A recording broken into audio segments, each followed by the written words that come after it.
What is going on? Let me put my headphones on. How's everyone doing?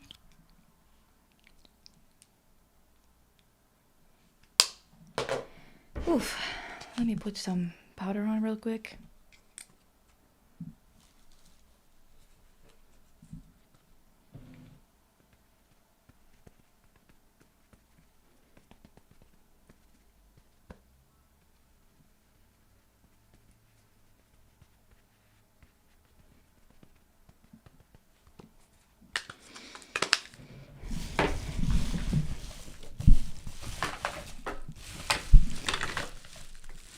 Okay.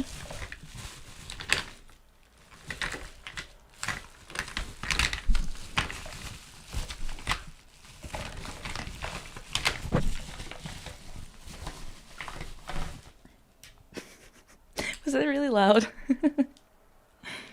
We got a lot to discuss today, divas. I was gonna discuss shit earlier because I wanted to say something earlier because I was annoyed by a lot of shit that happened this week. But there's time for everything. And talking about this type of thing is a Thursday type of thing. Do you know what I mean, divas? Let me see.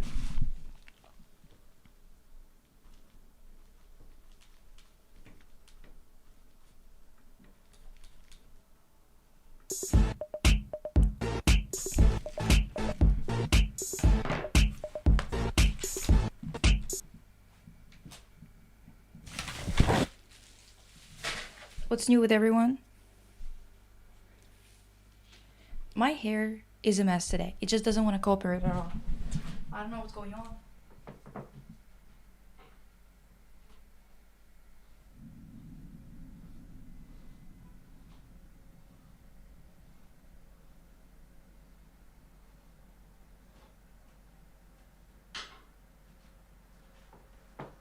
Perhaps I should use some clips or something? What do you think?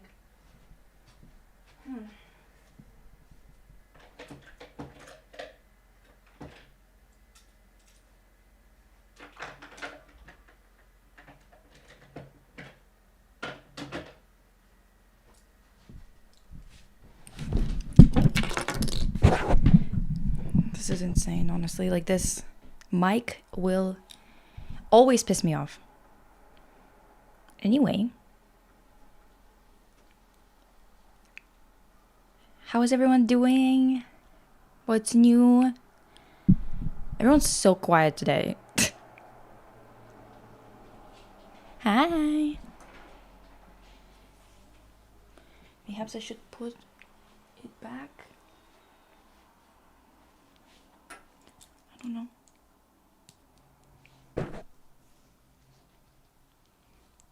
Is there a new one out? I haven't kept up with anything superhero related in like years, Diva.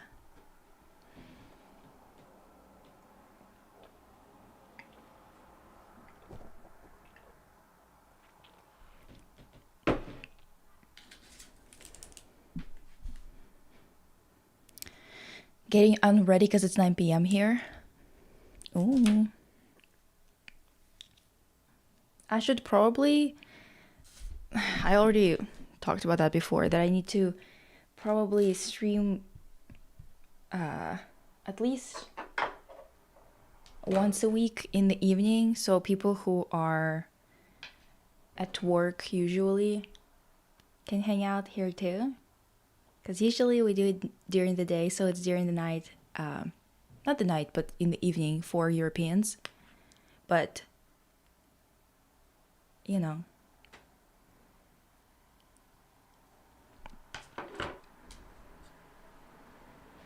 It's really hot in our country. Hope that Canada is better. Today in Calgary, it's finally cooler. It's like only 21 degrees, which is fantastic. I mean, we had such a hot summer. Oh, sorry.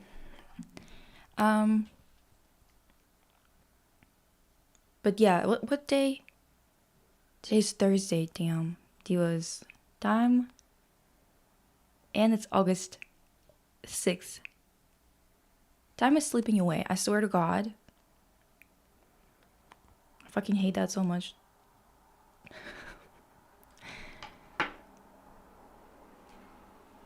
I just wish no John Bernthal and that one producer, but yeah. I mean,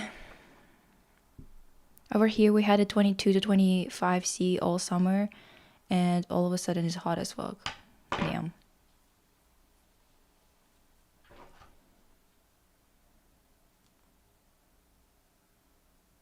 I mean,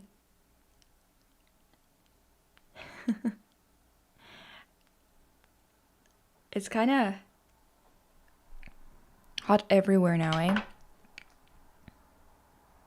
Thunderbolts and F4, but this one is definitely the best out of those.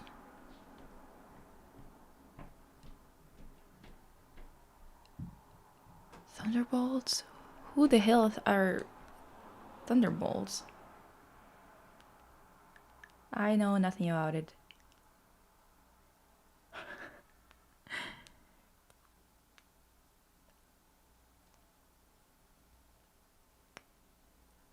Those movies are just like not my style.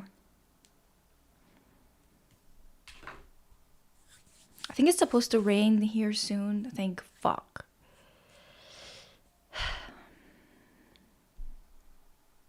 That Yuri Catwoman one? Which one was that?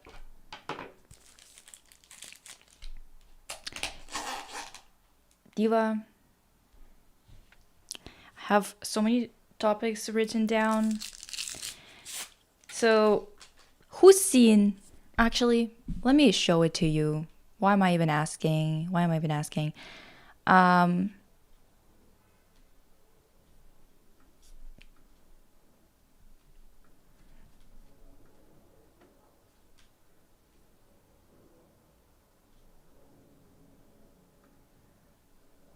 me see. I actually prepared a whole section on the Vlog Brothers, or Green Brothers, I guess, because I think that a lot of people kind of have like a strange perception of them that isn't rooted in reality whatsoever. Let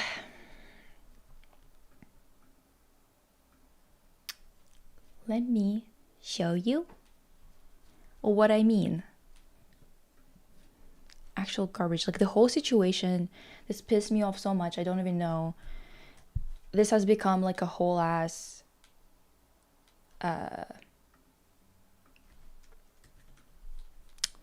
discussion online with everyone quote tweeting it and stuff like that for a good reason. Well, yeah, that's kind of the discussion about Zara, but it's just like we need to talk about the fact that so many people just genuinely, like, the ability for people to think has deteriorated so much in the past couple of years. It is not even couple of years, of what, 6 years? It's just kind of ridiculous. Hi, we just started Pink. We haven't done much. It's less about Zara doing something, and it's more about people, the way that they are talking about it, because she is built like a titan. She is very fit. Like, this girl, I know that she said something about how, like, she doesn't work out or something like that, or maybe she joked about it. I don't know. But she definitely is someone who works out, for sure. And not only that, but definitely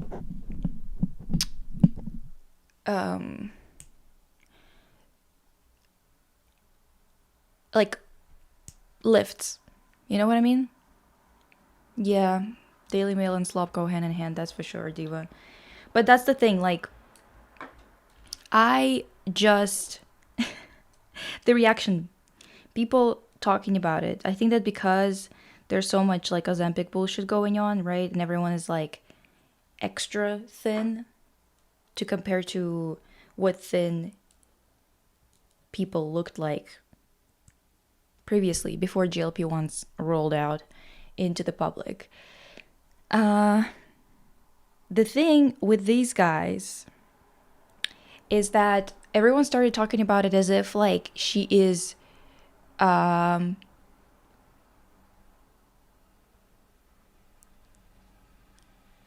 someone said something along the lines of, like, I love that Zara is showing realistic, like, she's like a realistic body, bitch.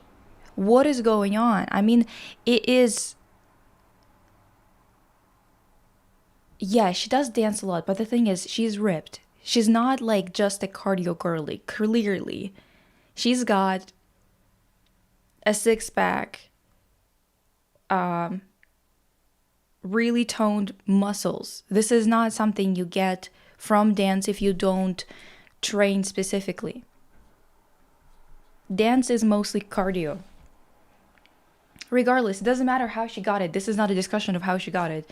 This is a discussion of the fact that so many people look at her and go, oh, I love that we have this realistic body example or whatever, which is, like, the thing is, it is a good goal or whatever the hell, because she is clearly healthy. Like, she's clearly, well, healthy in the sense of, like, ripped, has muscle definition, stuff like that, right? It is just a little bit dumb, TBH, to kind of have these discussions about someone who is quite literally, like, this is her job, right? Being on stage, dancing, pulling off all of these vocal gymnastics while she's dancing, while she's pulling off shows that are an hour and a half or 2 hours long or whatever the hell, right? This is an athlete, basically.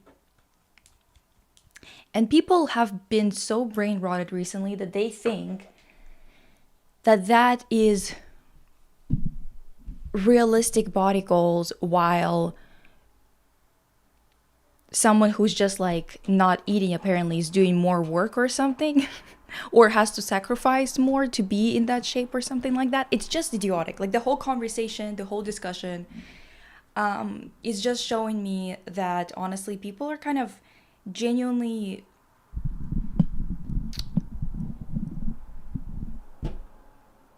lacking comprehension. Like putting two and two together somehow is very difficult nowadays. I don't understand what the hell is going on with that, TBH. Like for example, another thing that is also just common sense, but the statement that has been released by BB No Money, I don't know if that's how his name is pronounced. I don't know. Oh, hi Maya. My lioness. For our main lionesses. Yeah, she's also privileged to do so as well. It's unfair to call realistic for the average person working 9 to 5. Because the thing is, yeah, when you work 9 to 5, you have a, like, this is, your job is not to dance or work out. So of course, it's going to be a different type of situation to begin with, right? But on top of it all, it is kind of, I don't know. I want people to stop talking about bodies as accessories, because we don't, like, 95 to 99% of the population don't have the luxury of talking about bodies like an accessory, because we need it for functionality. And I really want people to, yes, I do want people to eat good food and whatever, right? It's, we don't really have a choice sometimes though, right? Like sometimes you just have to choose what you can afford, and what you can afford is horrible quality, because this is North America. At least for North Americans, that's how it is. I'm sure it's the same for every other place in the world, or most places in the world. But it's just like very, everyone's behind. I need everyone to catch up to the situation that we're in. You know what I mean? Like this is what's bothering me about all of this. It's just specifically people being behind on everything. Oh, baby, no money. Okay.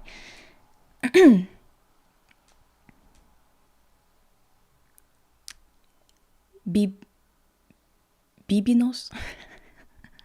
Do you say it Bibinos whenever it's written like that? It's trash. We don't need him to talk. But yeah, so he, listen.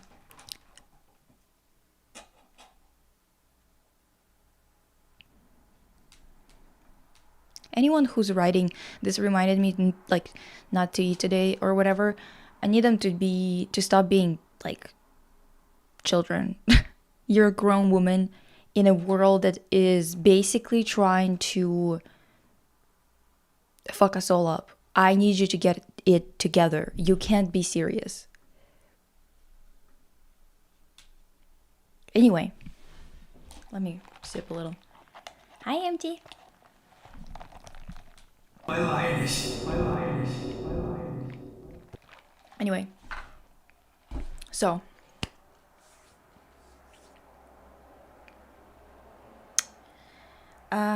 yeah, so Baby No Money, he like released a statement talking about like his views or whatever the hell, and then he made this whole paragraph where he talked about how it's like a bad idea to use Israeli as like a synonym for a bad, I guess, or whatever it is, like the way that people are using it online. What an interesting title.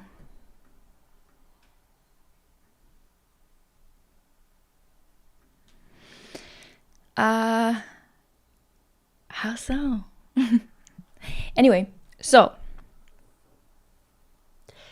and then everybody in the, like, first of all, people were eating it up, like basically being like, yes, he supports Palestine, while at the same time he did tell you right to your face that he's supporting a two-state solution, which is a completely different conversation than what people are insinuating here.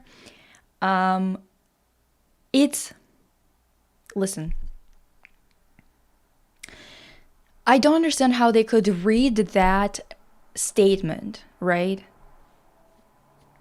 And their takeaway being, oh, he is commenting on the fact that we're trivializing this and we're making it easier for people to dismiss this issue because it is so commonly used, right? In terms of like the using the term like, oh, it's spiritually Israeli or whatever the hell, right? And it's like, right, this guy that clearly his entire online career, his entire career in the public sphere is not as nuanced in terms of his commentary whatsoever. Why would you ever assign such a nuanced take to him? Someone like Imani on TikTok is the type of person who would talk about this, and she is correct, but the way that she's talking about it and whatever, you know that it is her approach. You expect this type of take or this type of nuance from her, not from fucking Baby No Money, first of all. Second of all, reading all that, where's the lamp from? Girl, I don't know, actually. Have no idea. I don't even know like since when I have it, because this was my mom's. I don't know where she got it from. Interesting title as in, oh boy, today we will be discussing shit. Oh yeah.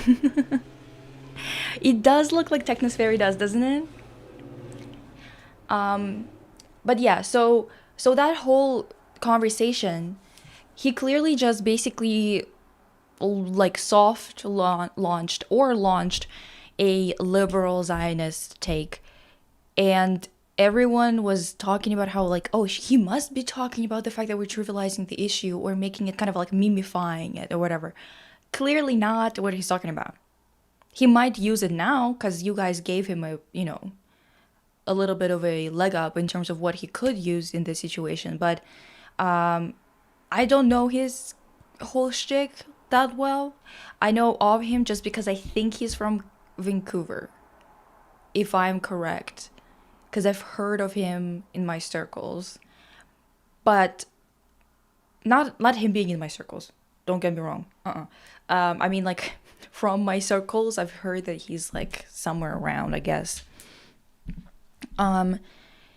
So my point being, what the fuck is going on with reading comprehension? When I moved to Canada and I had to do like English language arts classes, right? And we took those standardized tests, I was kind of confused as to why they were testing reading comprehension, because to me it seemed like we're a little bit too old to be tested on that. And for some reason, that was the part that everyone in class was struggling with. Like, they would always get really low grades on that. And it's like, bitch, I couldn't even speak English that well at that point. My English was not fluent at all. Like, not even anywhere close fluent. And I was getting 85 at a minimum. So what's going on? What's going on? What's with is it the way that it's taught here? What is happening? Why is it like that? Like, just the average ability to understand text, to put two and two together. Does anyone know why this is a problem? Because the thing is, back in the day, like more than 10 years ago, when I was doing those tests, I'm pretty sure that, not even pretty sure, I remember that my friends who were Canadian were struggling specifically with the comprehension tests more than they were with the writing tests. So why is any of this happening? I don't understand. And it cannot be just AI. It cannot just be that. It must be something else in the way that things are taught. Has this always been an issue? Is this a new issue? Is this a relatively new issue in the last like 10 years, 15 years? What is it? Because I genuinely don't understand. Hi, Pink. Hi, Emily. Regardless, all of those topics, right? I'm bringing them up because I need everyone to lock in. I genuinely am horrified by the things that I'm seeing, because let me show you.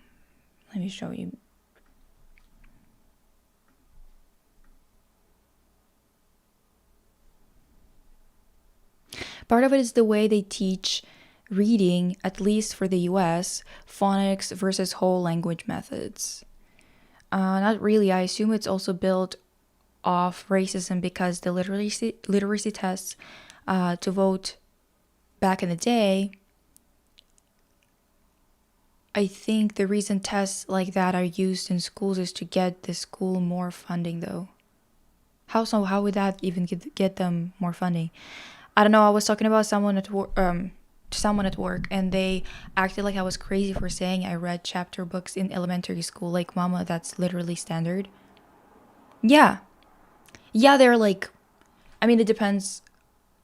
All of them are going to be chapter books, obviously, but I remember reading a lot of fantasy books when I was that age. I've heard that people find the reading sections in SAT and ACR the hardest. See, that's what I was also hearing from people, and I don't understand because I couldn't even speak the language well, and it was really easy to get an 85. So what is happening? This is a problem because of population of quick search, how people just tap in search bar GPT for a quick answer without learning what they saw. Back then, that was not really as common. That's like,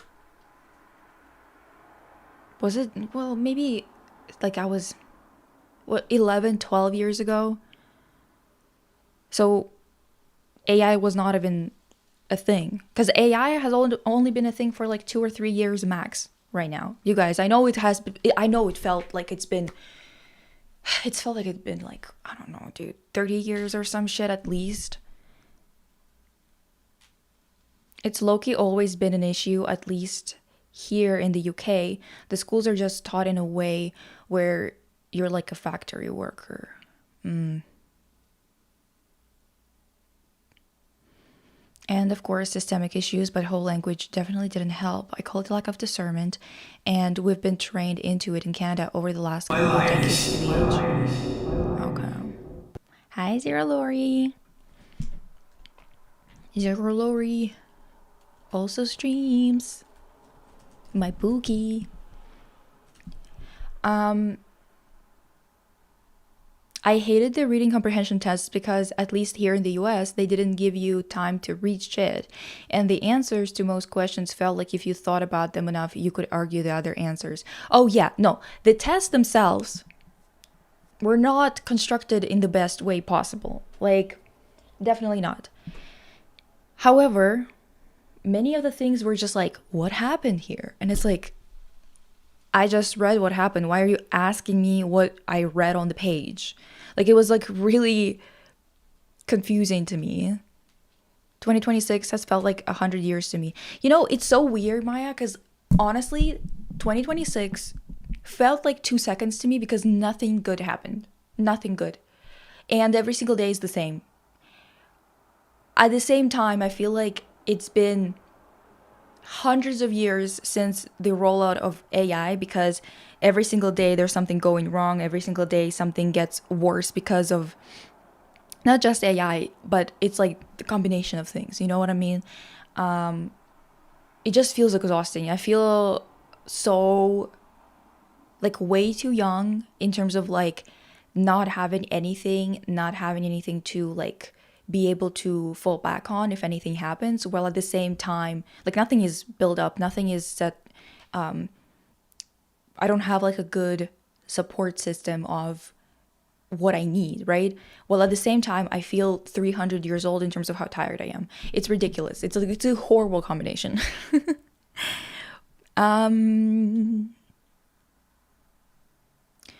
What's that graph you have on the screen? Oh yeah, sorry, I was supposed to like make it bigger.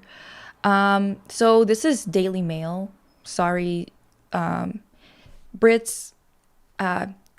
Trigger warning to British people in the chat. I'm sure you're familiar with why I can't stand this publication. Feels like 100 years and 2 seconds at the same time. Exactly. Like, what the fuck? Anyway, I think part of it is standardized testing is so focused on MCQ instead of multiple choice questions, for those of you who don't know, instead of free response. So it doesn't encourage thought. It encourages your brain to align with theirs. Exactly. Yeah, that's true. I feel like it's always been a big issue because reading comprehension isn't really taught or emphasized here in Canada. as something important as opposed to just regurgitating the basics of any English class and being able to write a simple essay. It's just a shame because it's such a shame because it sets people up for failure and thinking uncritically. Yeah, true. What happened here is like a question for a language exam. Like foreign language exam. Yeah, exactly. Like that's what I was kind of like, why are you asking me this? Isn't this like a class where everyone speaks English? Like, isn't that your first language? Why is this whatever? The Daily Mail is literally our version of Fox News. It's so bad, it's not even funny. I'm surprised people still read the Daily Slop. Okay, so that's the thing. I guess people still read it, I don't know, but the problem that I'm seeing here is that like I had to find the origin, right? Because this information has spread everywhere. And this is such dangerous rhetoric that we need to nip in the bud and we need to talk about it immediately. And this kind of feeds into the conversation about climate change. It feeds into the conversation about why people need to understand that blaming everybody and blaming specifically humanity, right, for these climate change effects is a fascist rhetoric, right? I understand that this is confusing maybe for those people who haven't heard of this yet, to be like, why is this a fascist rhetoric? But the reason for it is honestly the basis, the root of ideologies, right? So this Daily Mail article got a lot of like, see, 13.8 million views, only 1,000 likes. But thank God, thank God.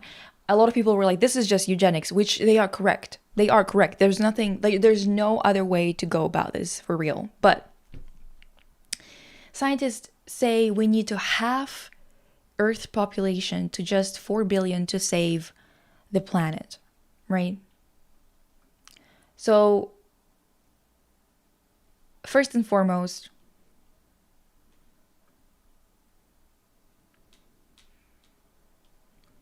a lot of people are saying, so mass death in exchange for the survival of capitalism then. They have to sell you mass death so they can maintain their control over social wealth. The reward is a smaller, more violent planet, and one still ruled by pedophiles, where you still have to sell your life away. Other people are saying we don't need to have the population. That's ecofascism. Exactly. So what is ecofascism, right? Ecofascism is actually a very popular, not popular, but I guess within the circles of those like early fascists, you know, like Mussolini-esque people, the way that they were justifying it in the beginning, and especially in the beginning in terms of like getting people on board who aren't on board yet, the whole conversation, the way that fascists make it more palatable for people to agree to these measures, you know, at least agree, like more people to agree. They want just more people to agree. It doesn't mean everybody needs to agree in whatever, because they know that they just need a certain amount to hold off people, because most people are going to be quite passive, you know, they're going to just follow one way or the other, the way that the system is set up. That's why systems that are in place, what kind of systems we use, are so important. Why you can't just individually build your life and call it a day. You have to kind of understand that a system is going to dictate larger behavior in terms of what behavior is more commonly adapted, right? Adopted, sorry. So, done with lunch and ready to yap about this, divas. Actually found the paper the Daily Mail is referencing, and it is so dangerously worded. I sent it on the Discord earlier because someone was inquiring about the source.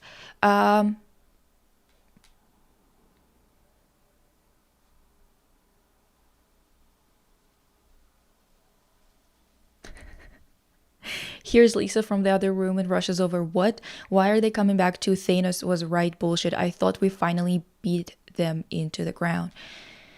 Well, Svader, can you tell me more about that? Are they misinforming the public about the study, or is the study already funded by someone who's like interested in this garbage?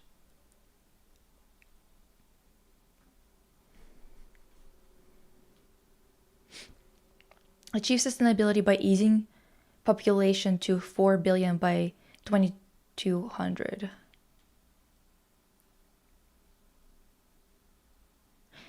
But as research gap exists, as the ultimate causes are often not described with precision or mentioned at all.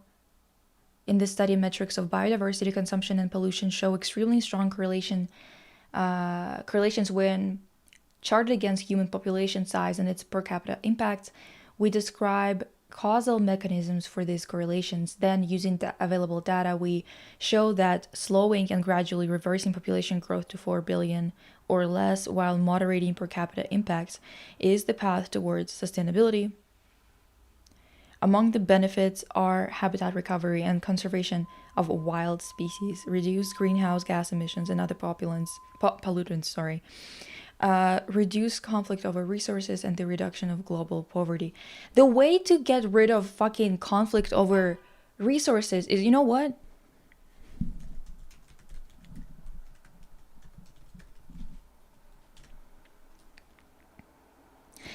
Is getting rid of this number of people. Very specific. But very specific people.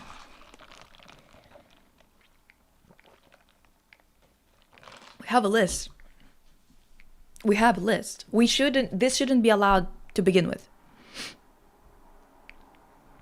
This is literally my conversation. By the way, did not know that I was a Marxist when I was in high school. Did not know that I was a Marxist when I was in university. I just had a reputation of one. I didn't know that. But I came up to my social studies teacher once and I couldn't understand why we had this taxation thing, because he was talking about how like we should be taxing the rich more, right? Which, it's not like I disagree with it technically. I just don't think that, basically when I came up to him, I was like, yeah, so they are paying more percentage wise, whatever. I'm like, not sure why we would be doing that. And he was kind of thinking that, I guess because we're in Alberta, I guess he was expecting me to come up to him and say like, we shouldn't be taxing them more because they earned it or something. And he was like, well, it's because they are using the infrastructure that we're paying for. He's trying to explain it to me as if I'm more right than that, right? Right on the political spectrum. And my response was, no, I don't think they should be allowed to steal this shit in the first place. Why are we only asking them to pay a portion of what they have pay a portion from what they have stolen from the workers? They shouldn't be able to steal in the first place. They shouldn't be able to even get their grabby little hands on it to begin with. Why are we having this weird ass conversations about how we can get a few percent more? What is that supposed to mean? It seems counterproductive, counterintuitive. Why are we going about this roundabout way when they shouldn't be allowed to do this to begin with? You're just not allowed. Oh, it's a dictatorship. Yeah, of the proletariat. The proletariat dictates. How is that confusing? The people who are regular people, who are just living on this planet, are the ones who are going to be dictating, not people who want to hoard shit. They have some kind of illness, those people, the ones that are billionaires and they keep on grabbing and grabbing and grabbing. There must be something wrong with them in the same way, and in the same kind of like really ephemeral way that maybe let's call it a curse or something. Because they are kind of the same type of like psychotic behavior in exhibiting people like serial killers. Like, it's hard to understand what the hell is going on with those people that they would be doing such things. Do you know what I mean? Like, it's just so extreme and so abnormal that there is no way in hell we can just easily explain it and be like, yeah, it's just like, it makes sense. No, it doesn't. But these people are the ones who, by the way, this is actually, I don't like the abstract of this paper. Mayhaps it's written this way to elicit some kind of reaction. However, I don't think I like this. Let's see who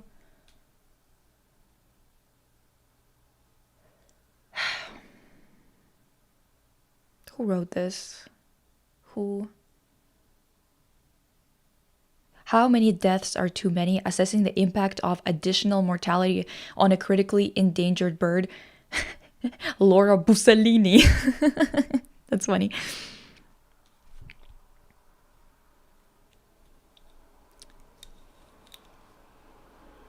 Huzzah, workers unite. No, seriously, the thing is, our efforts should be all about sustaining life that's already here. And because of that, it shouldn't be like I'm against this pro-natalist bullshit either. But also, I mean, not either. But isn't it funny that at the same time, these people are both asking for more people to be produced? They're constantly screaming about how, oh my God, we're gonna go extinct. Not enough births. Well, at the same time, they're asking for the population to be halved. What do you think is happening here? They just want more social and bio capital to quite literally use up in the most horrific ways to produce more surplus value or stolen value that they could, hoard.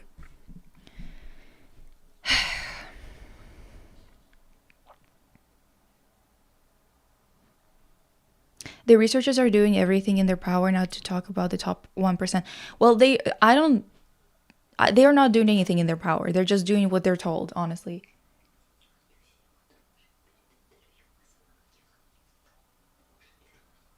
Oh my God. Guys.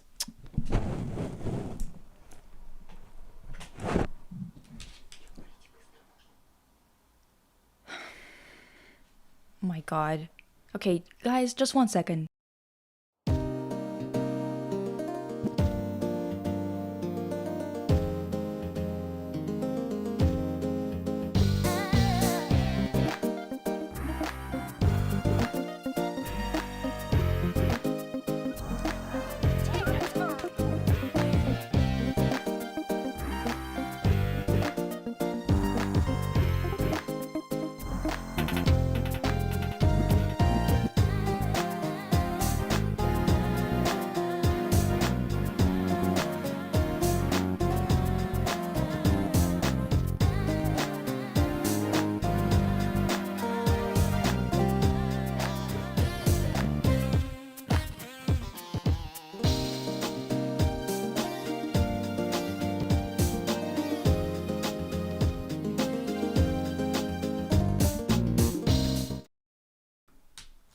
Sorry.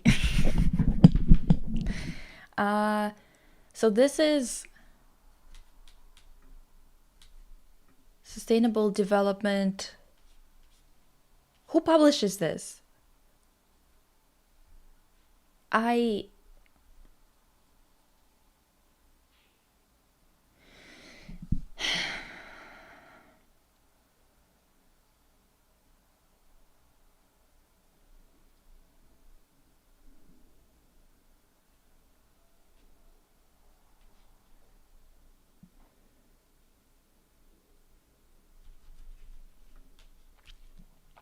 I don't think paper suggests mass death or eugenics. I don't think so either, actually. I think that what the paper is suggesting is gradually lowering the amount of people on the planet.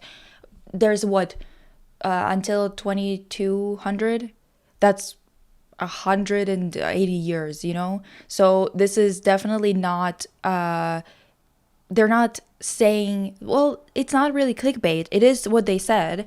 It's just they're kind of creating a false sense of what they're going to be talking about, I guess. But at the same time, even then, this is still the problem with this paper is not, they are going to be probably talking about how like, oh, it would be better this way, that way, whatever. We could do it by just having less people per capita being, like not encouraging having this many kids or whatever. They're probably going to bring up the results of the Chinese one kid policy and how this is good at sustaining the population, but maybe it needs to be adjusted so there's no like issues of having only boys, because China is having this issue now, right? Because sexism wasn't, you can't just force prejudices out of people. You can force it through legislation, but it's still going to sip through until a couple of generations of people actually being emancipated take root, right?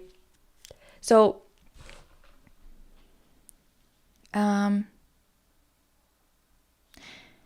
regardless of whether that's what they are suggesting, because I don't think that they were like suggesting that based on the abstract, right? We can look at what they're talking about here. We would do well to more urgently address our individual and collective impacts. Right. While we have achieved significant progress in many areas, improving lifespan and quality of life, reducing child mortality, alleviating poverty, no, you didn't. You're literally just like, this is ridiculous. Saying shit like that is so insulting. So insulting. What do you mean you alleviated poverty? You just basically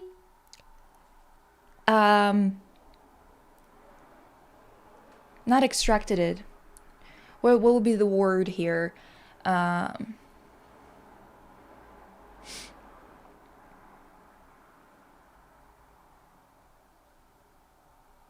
When you just exported it, that's the word. You just exported it to other countries, and because you don't see the poverty that you're causing, because you're closing your eyes, not because no one's showing you that it's happening, you're saying that you alleviated poverty. It's just factually incorrect. China alleviated poverty for Chinese people, the way that they were approaching everything. 800 million people, they lifted them out of poverty in the past 20 years, maybe 50 years max. Whatever the hell they're talking about here, you definitely aren't fucking doing that. And this is from today, from 20, like by today I mean this year, 2026. Insulting ass bullshit, for real. Expanding access to education and upholding human rights, our collective impact upon the planet's ecosystems has become overwhelming and unsustainable. We would do well to more urgently address our individual and collective impacts. Individual being first is, of course, demanding no more than what they can sustain. The choices we make now or neglect to make will profoundly shape the world for future generations. As occasional studies remark, human population levels and per capita impact multiply together and produce our total impact on Earth's systems as well as society. The global picture for any particular resource depletion, pollution effect, or other impacts can be conceived by a simple formula: total impact equals population by per capita impact.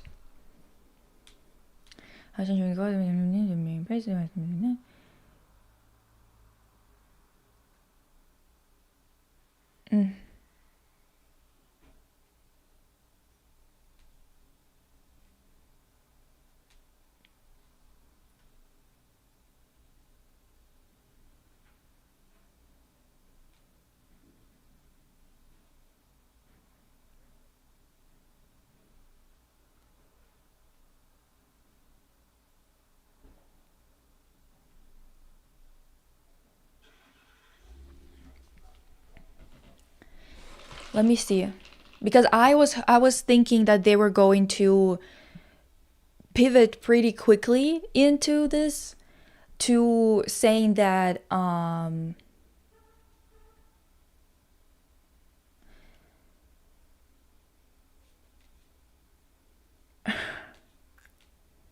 this is worse than I thought it was going to be, actually.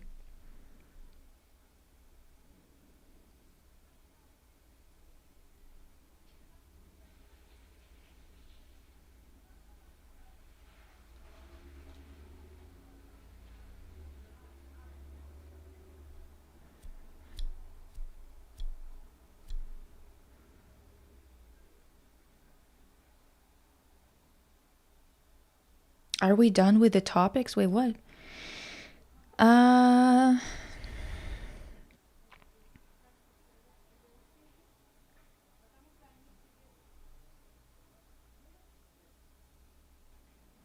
there are studies suggesting that the Earth capacity is only about 2.5 billion without fossil fuel. How would fossil fuel?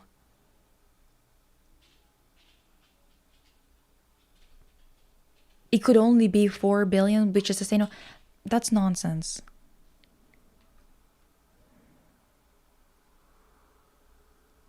Also, yeah, overpopulation isn't made up, but instead of making changes to a system that requires a constant supply of exploitable workforce, they try to put the blame on the general population. Again, there is no overpopulation going on. There is no overpopulation. We have so much food produced that if you look at how much we could feed, like how many people we could sustain, the number is a lot higher than that. Also, on top of it all, even if this would have been an issue, the fact that we're consistently being pushed into pronatalist shit every single day until this article came up and this conversation started literally yesterday or the day before, how often did you hear about this bullshit about us diminishing in numbers and oh, poor us, how are we going to survive with so few people on this planet for the past 5 years? I need you to be serious.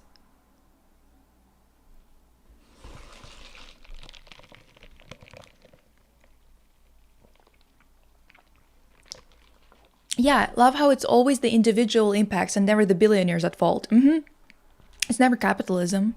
Don't even think about that. It's just a way of dehumanizing people, like, wake up, humanity isn't a percentage. Exactly. And the thing is, every single day we're talking about the fact that the replacement rates are dropping because women don't want to be giving birth. They don't want to be giving birth as much as they were forced to be giving birth before, other things like that. They are constantly inner breaches trying to make us have more children. This is what I've been talking about. Like, going to the doctors is such a fucking annoying ass experience because they treat you like a woman legs. And you want to tell me that they are taking this overpopulation thing seriously? They clearly just want to have more people. Because the thing is, more people equates to easily being able to pretend or to convince a population that there are scarcity issues, even when there aren't. Like, people in America are convinced they don't have enough food for everybody. I literally had this fight with one of my friends who's American. I was like, Diva, you have never sounded more American than right now. When she told me that, well, someone's gonna have to go hungry because we don't have enough for everybody. What are you talking about? What are you talking about? Your pedophilic overlords told you don't have enough food for everyone and you just believe them, Diva?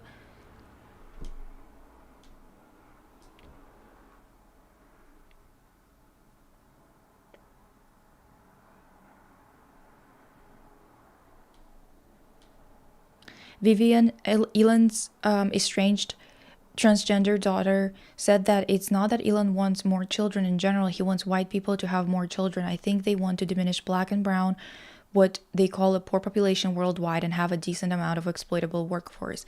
The reason why they're saying that is not just basically they're just racist, straight up.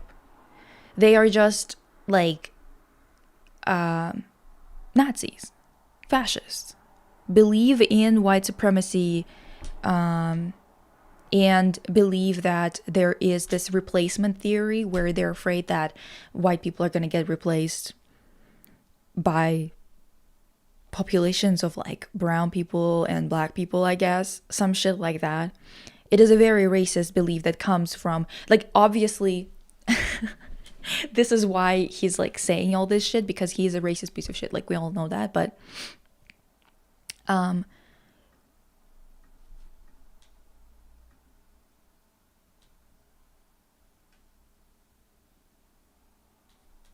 regardless, Although technologies may increase or decrease per capita impacts to a degree, these impacts generally increase with affluence. The smaller part of this increase arises from people emerging from poverty. Yeah, I mean, that's the thing. Okay, so if you look at the impact on sustainability, people, like the poorest people, even if you take half of the population, if you take 4 billion people, they basically have non-existent impacts on the environment to compare to us, to people who are living in places like America, Canada, things like that. Oh, Svader, Automod silenced you? What did you say? Anyway, we could go through this whole study right now, of course, but I think that the most useful thing about this actually is to look at the people who wrote this. That's always going to be more useful. Keegan Mark.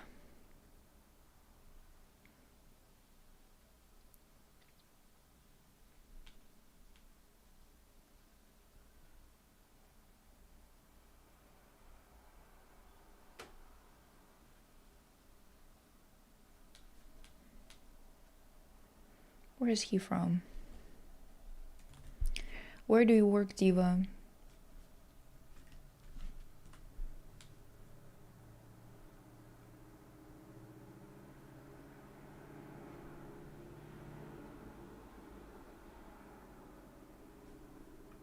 This website is so annoying. Why doesn't it have everything? Like, usually they tell you where the writer is from, what school they're associated with, where they fucking, put their shit.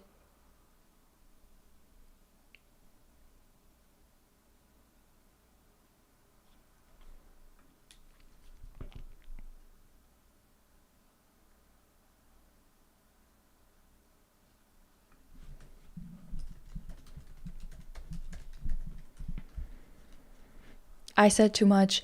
I was replying to Sura's comment saying they certainly aren't going to diminish the rich population. Well, they're not going to. Someone is going to.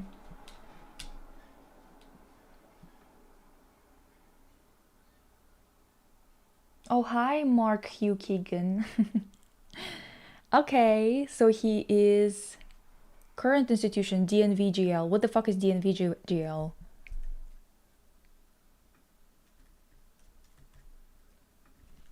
Fucking hate abbreviations. From Norway. Okay. Oil and gas. Okay, DNV, private. Right.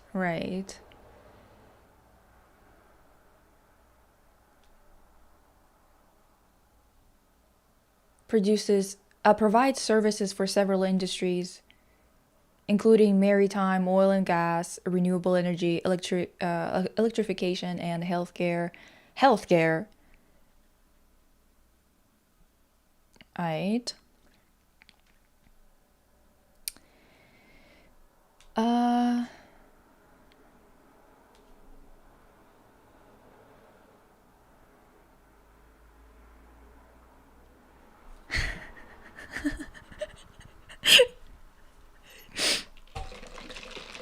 Clara's like, of course. This is why I'm telling you, look it up. Don't even read their shit. First, look up who funds it. First, look up who's interested in this research. Because reasonable people will be derailed from actually committing to any action, doing anything, as long as you give them this feeling that it was actually studied, it was done on purpose. Damn, Diva. The nail keeps falling the fuck off. It's so annoying.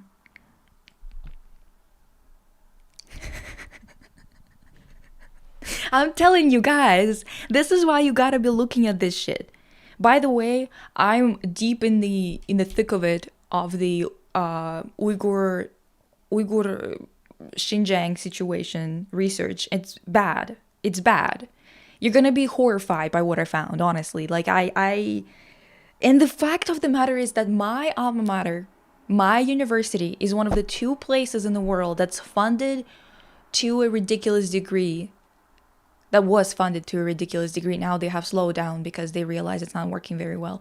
But they've been funded by got like $20 million from private donors, and then the province and government, because it's an institution that gets this match from our tax dollars in Canada. So like if, for example, someone gets $20 million donated, right, to the university into a program, the province and the government sometimes, I don't know if they always do that, if it's like a requirement or not, but they oftentimes match that contribution. So they got $40 million to create this research, which if you go down into the actual like resources that they say they reference, right, it's not looking good. It's so embarrassing. Fuck. Like all of these institutions, I'm in so much fucking debt getting a university degree from them, and they are just like, what, crooks? Is that what it is? Is that what we're doing here? Like, seriously? Fucking, like, capitalism is just genuinely rotting the world. I was gonna guess oil lobby. And you would be correct, baby.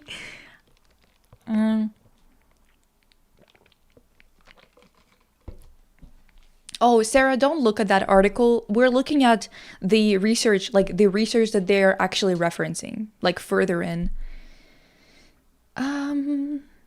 It's concerning that evil actors are influencing legitimate academic research paper websites. No, that's what I'm saying. It's kind of just, it's at this point, it's fucking disturbing. I literally feel nauseous every single time I look into it. Like, you think I like this? Because the thing is, whenever I talk to people about this, sometimes they're like, well, I think that they assume that I'm kind of like one of those debaters or something, and that's why I'm interested in politics or something like that, and not that I'm just like interested in it because of the necessity. Like, I don't have another choice. I have to be participating in this because this is bullshit that's already affecting my life so much and is going to basically make it absolutely unbearable in the next 10 to 20 years.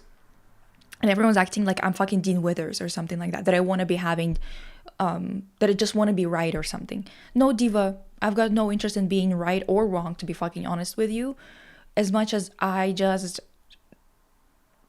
don't think that we have the luxury of inaction. I just think it's just not feasible. When I first became, I assume, aware of the Uyghur issue, there were people telling me that it's actually a psyop by the US trying to defame China, and that actually the Chinese government is good towards Uyghurs. Well, this is what I found, actually. They are fine with Uyghurs. They're not like good or bad with them, because Uyghurs also are part of the government. They're kind of treated like Uyghur people, like my friends were talking about it. They said that there's like, they get like special things, but I don't think it's that important. Like, it's just kind of like, okay, so they like get like free education here and there or something like that. But like, I don't think that's that exceptional good treatment.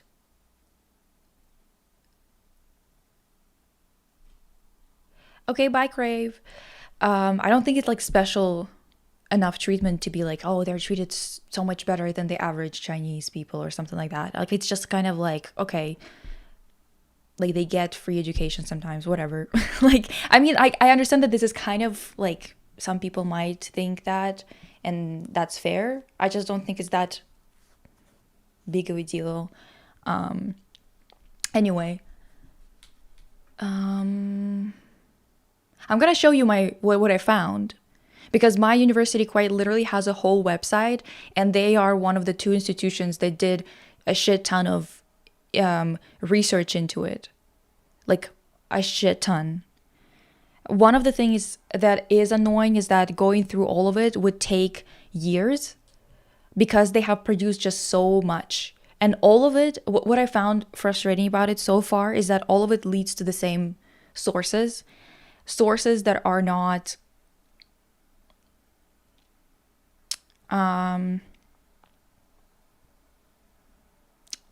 legit, I guess.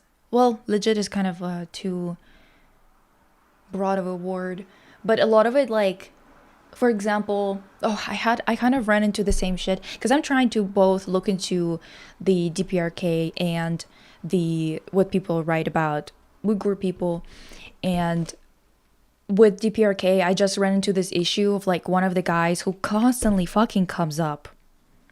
I saw a video where someone showed that he's wanted in Spain, I believe, and I was like, that can't be right. For real? I looked it up. Yep. This guy, he has like 500,000 subscribers or followers, I mean, on TikTok for talking about his experience as a North Korean, I guess. And he's like always standing around with like signs like an ask a North Korean and whatever, and he like answers questions. He's like a defector, I guess. And I just like I knew that people like I knew about paid people, all of that. Like I've heard about it. But it's just I don't know, I didn't expect him to have like to be wanted by a country because he by a European country because he was with a bunch of people, like I think it was like about 10 people broke into or I guess attacked an embassy, a North Korean embassy, and they like tortured people and shit. What the fuck is going on? Like, how is he allowed a platform at all to spread whatever information? I just don't understand how this is coexisting. Like, it's so confused. Yeah, like, let me find him. I was like, that can't be correct. That can't be right. I'm not just like like, isn't it ridiculous? I feel like it just shouldn't be a thing. I was not surprised to learn that Hank Green got.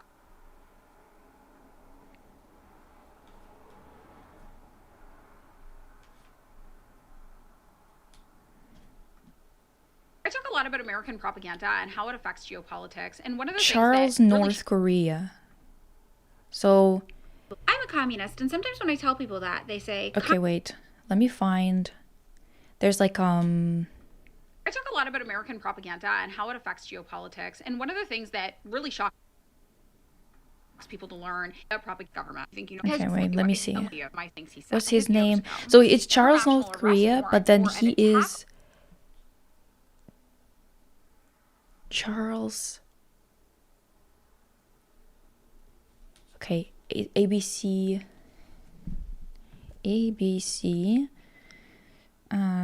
North Korean embassy in Spain attack.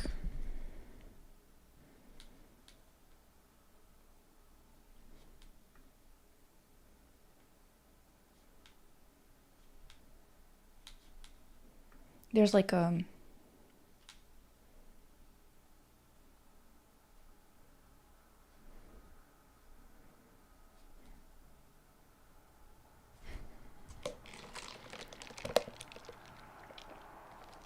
yeah, he's like wanted by them, I guess. And it's like Charles Choi or something, I think is his name.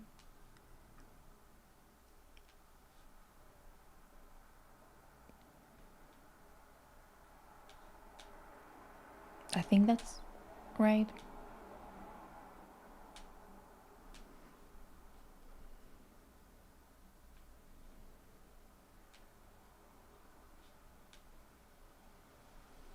Let me see. Where is it?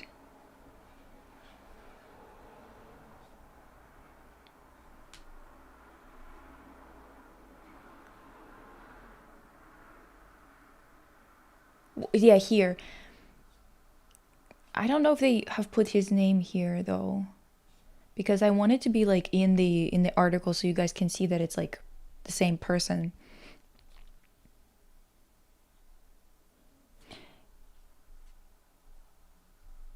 Because basically, uh,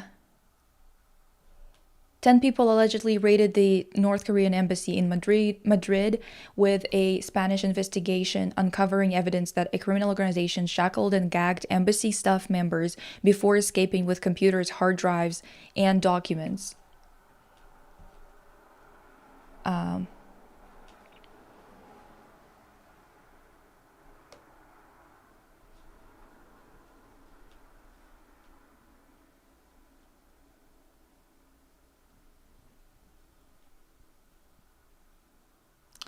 um, he lives in California. He also converted to Christianity. That's great. In June 2019, investigations showed he was connected to a North Korean embassy in Madrid incident, where he and co-conspirators violently broke into a North Korean embassy and stole sensitive documents, later handing them to the FBI. Judge Jose de la Mata issued an international warrant for his arrest. Like, so you moved away, so and you're getting paid to speak on it. You don't even need a job anymore. You can just talk about it for the rest of your life. Why are you doing this, dude? Like, why are you doing this? Why are you attacking embassy workers and other stuff like that? Like, what did they do to you? Like, why are you like this? This is his channel. Not him in tears. 613,000 subscribers, and this is a mofo who's quite literally wanted in Spain because he gagged and tortured a bunch of embassy workers.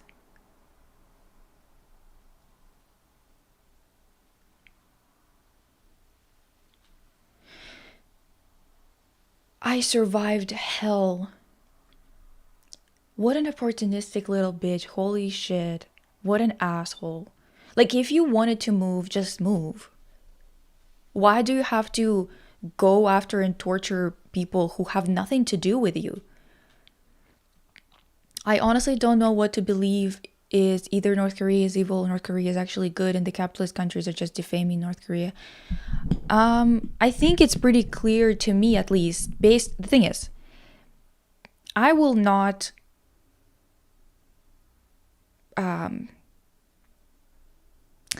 with North Korea, knowing Korean War history, if someone kills it's like about 25%, so about like 1 in 4 or 1 in 5, it's like somewhere from 20 to 25% of the population. That's how many people you guys, if you are an American, that's how many people you killed there during the Korean War. Maybe don't say anything. Like, if you're committing such huge levels of atrocities in a place, maybe don't judge them. That's my position on it. If you wouldn't be the people who killed a bunch of people there, I would be like, okay, you can judge. But since you did, just stay out of it. Just stay out of it. I genuinely don't understand this, like, mentality. What's so Christian about this? What do you mean, what's so Christian about this? This guy just converted to Christianity. I don't know what you're talking about in terms of like what's so Christian about this. What do you mean? The defectors are mostly the bourgeois who have the resources to leave, right? Usually, I mean, the thing is, usually they're kids of disgruntled like slave owners. Usually, kind of like Ayn Rand. I have a bone to pick with that woman. I don't know if you guys know about Ayn Rand. By the way, what kind of fucking name for a Russian? That's so ridiculous. Ayn Rand, bitch. Really. Russian my ass, of course. Anyway, she is, uh, I guess she changed her name and became Alice O'Connor, but she was born Alisa Zinovievna, Alisa Zinovievna Rosenbaum. She is was a Russian and American writer and philosopher, philosophical system that she named objectivism. Ayn Rand jump scare. I can't stand her. I got automodded. God damn it, what's with automod? Let me see. Maybe I can like switch it off or something? What do you think? Because clearly it was letting through a bunch of freaks who were telling me to do this, like to whatever.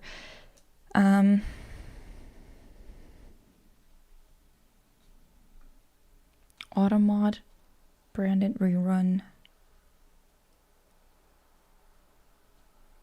Is there a thing like that? Oh, moderation settings.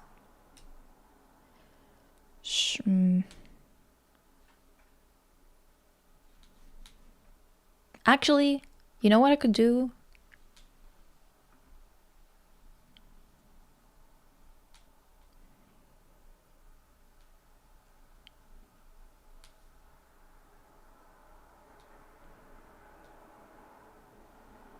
Damn it. I don't know what I could do about that. Maybe try to like change language or something a little bit. The concept of a North Korean defector having Mr. Beast thumbnails. Guys, we live in hell. We live in hell. Every single day to have an opinion on anything, you have to put so much fucking work into finding out even what's remotely true. Because the thing is, it's so hard to figure it out because they have so much funding in this. They have so many people who seem to have credentials. And then you look into it and you're like, they're all coming from the same place. They all got the same funding at the same time. It's so creepy. It's creepy, okay?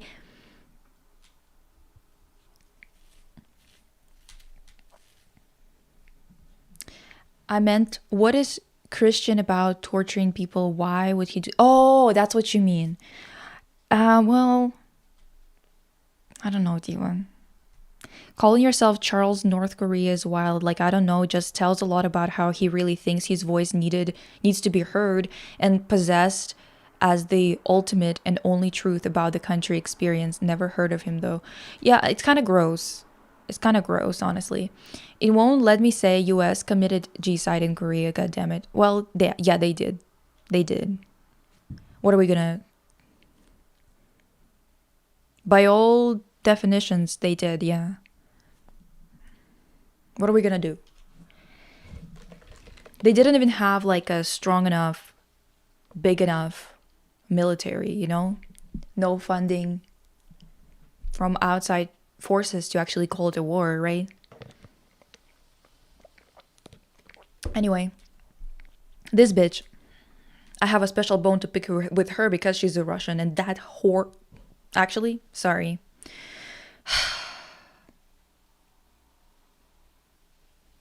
I'll call her an asshole anyway. Sorry. I'm gonna have to. I'm not going to use those words because I think it's too far into the misogynistic realm, and I am not a misogynist, so I'm not gonna be using it.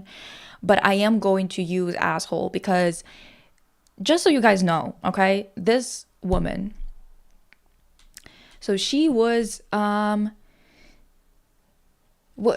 12 when the October Revolution and the rule of the Bolsheviks under Vladimir Lenin disrupted her family's lives.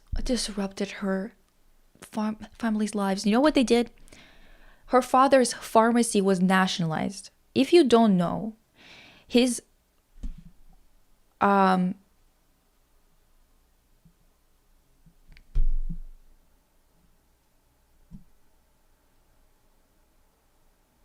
okay. Anyway, she her family, they basically were kind of like, if you were an American, like to kind of like translate it to your system, right? It would be kind of like big pharma. They owned big pharma, the entirety of it. The entirety. even if you don't fuck with Bolshevism, even if you don't fuck with socialism or communism, if that's your kind of like thing, right? You can't tell me shit about this. This is big pharma, baby. This is a girl whose entirety, like, they were super rich because they were making everyone suffer in the country. These are the type of people who, like, in your country, the same type of people are making insulin really fucking expensive just so people who don't have enough money die from it, from whichever condition they have. I watched one of those videos from Charles, North Korea, and he had conflicting statements on how he left. It was really icky to me. Yeah, I saw the video that, like, I blocked him on TikTok yesterday because I found out about him, and I was like, holy shit, he's quite literally, like, tortured people for his stupid ass shit. Like, he couldn't just moved and just lived his life. Even if he wants to spread information and it's, like, not correct information or whatever, the fact that he did that is, like, putting it so far beyond what is acceptable for anybody, I would say.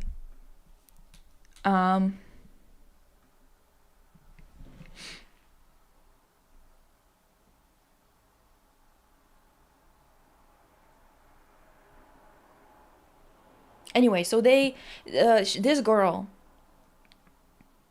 she she moved to Yevpatoria in Crimea, right? But that's the thing, that after that, because they moved there because the White Army was controlling it. The White Army, if you don't know, the 1917 revolutionary history, that area and that army, the White Army, was basically the monarchists, right? People who were supporting the Tsar. So she moved there because obviously Big Pharma would be hand in hand with who? With the Tsar, of course. Oh, oops. In any case, after that, she moved back to St. Petersburg, which at that point was Petrograd. And she went to the same university, which is this St. Petersburg State University. It's the same university that Lenin went to. So she was one of many bourgeois students purged from the university shortly before graduating. After complaints from a group of visiting foreign scientists, many purged students, including Rand, were reinstated. So this whole thing, right?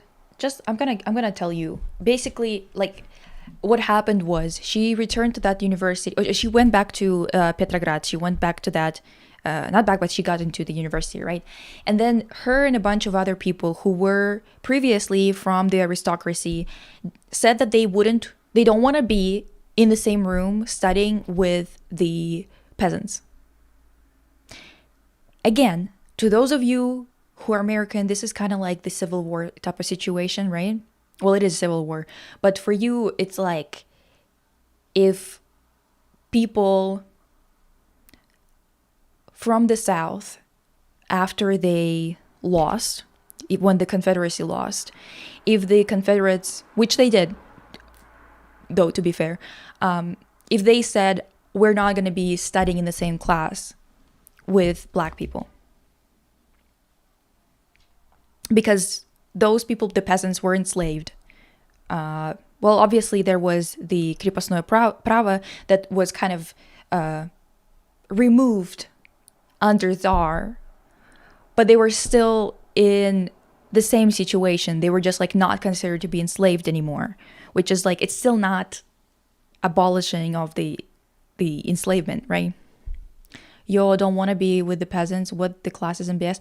Well, she was also the person who came from a family that owned those people. This is the same situation that you guys had, except it's not racialized, right? Like, it's about class more than it is about anything else.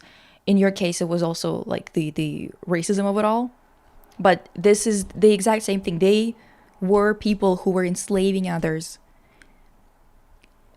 The enslaved people liberated themselves. They got mad about it. When they were forced to study together, because now you're not allowed to be a slave owner and a little bitch, right? She got mad about it and said, we're not going to be studying with people who we just owned. Because she believed that she had the right to own them. Do you understand? And this is the girl that you guys, that your governments constantly reference, constantly talk about as like she's such an amazing person, she's such a great writer and stuff like that. I didn't even know about her until I moved here because people just kept on talking about her. Like the province's leader right now, Danielle Smith in Alberta, actually said that she wants this one of her books to be required reading in schools.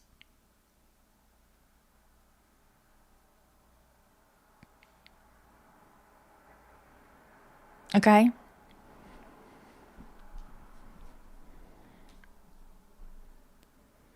The way that it's talked about on this wiki page, they're like, she was purged. Poor little thing was purged. And then she was reinstated because the foreign scientists, they were talking about her and they said that it's not fair. It's not fair.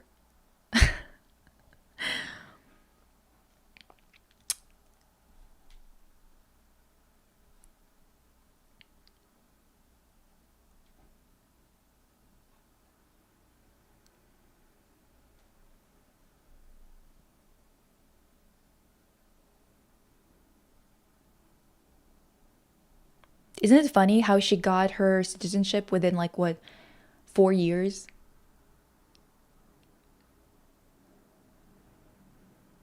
Actually, no, 2.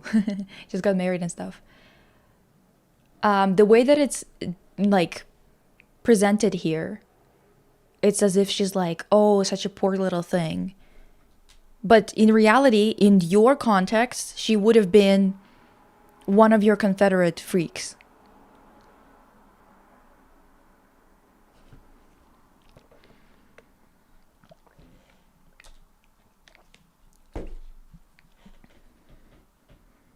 Gone with the Wind. I have only seen the outfits screenshots of that. I never watched it.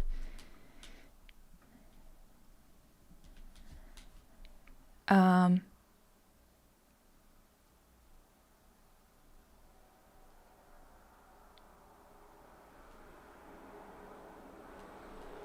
Rand started her next major novel, The Fountainhead. This is the one that people here constantly talk about. Constantly. This is the one that Danielle Smith wants to force every Canadian child to read. Um,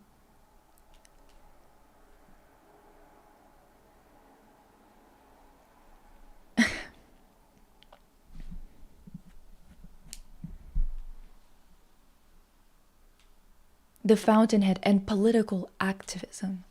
In the 1940s, Rand became politically active. She and her husband were full-time volunteers for Republican Wendell Willkie.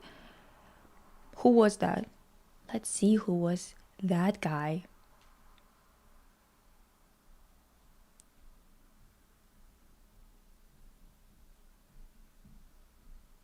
Mm-hmm.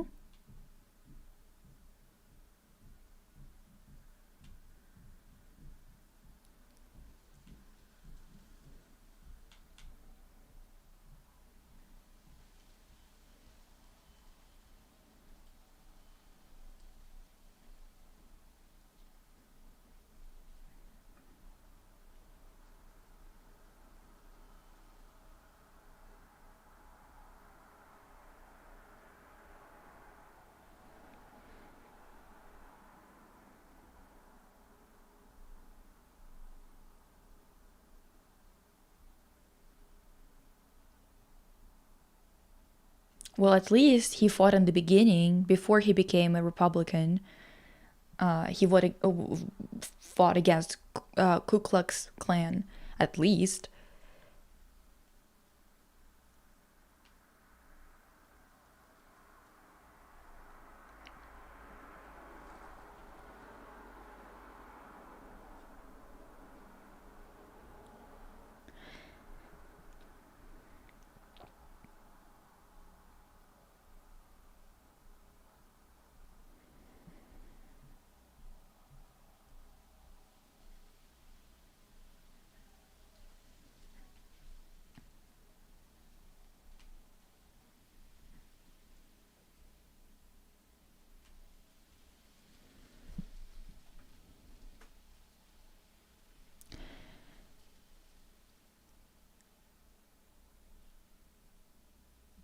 So why in the West they want to uplift her?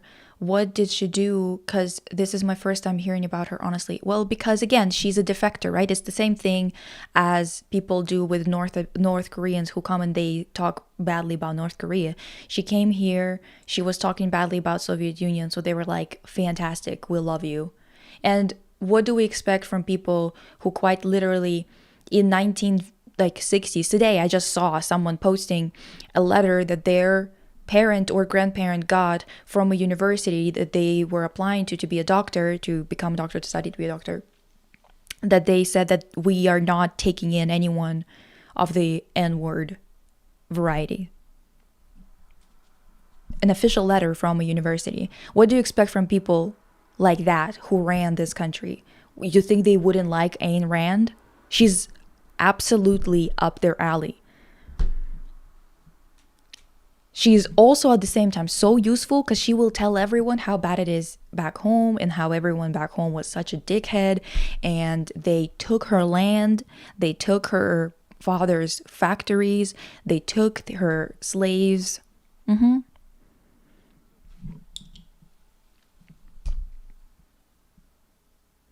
I just saw the Wikipedia page for Fountainhead. Roark embodies what Rand believed to be the ideal man, and his struggle reflects Rand's belief that individualism is superior to collectivism. Girl, what? Yeah, she also believed in, well, actually, a lot of things that are kind of fucked up.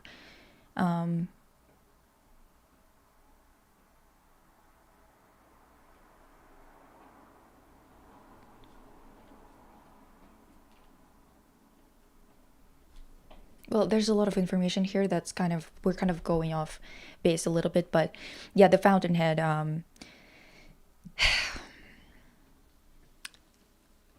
Roark is opposed by what he calls second-handers, who value conformity over independence and integrity. Right, right.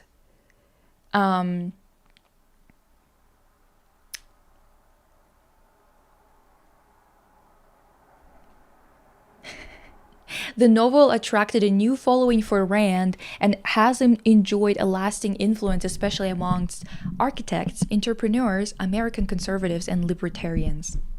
Yeah, libertarians.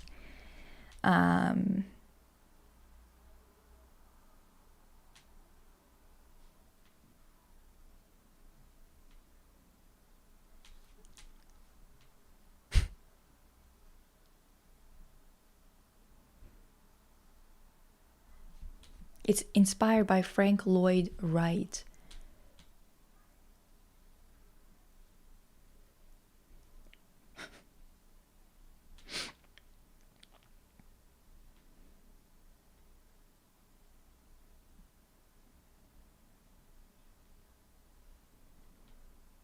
Okay, I need to stop doing the what I usually do, where I just end up going down rabbit holes. But yeah, this guy is scum. Sorry to say.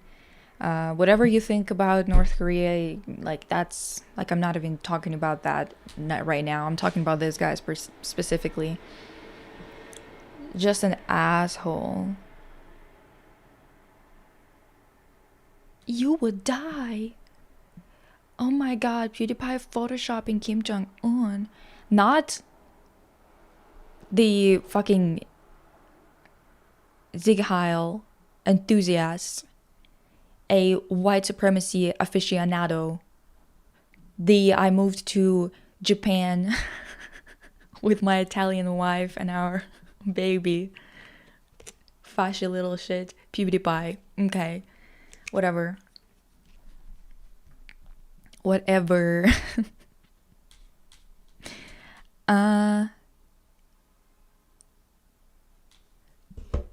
It's pro-Confederacy. Gone with the Wind. Wait, Gone with the Wind? Is that what you were talking about? Yeah.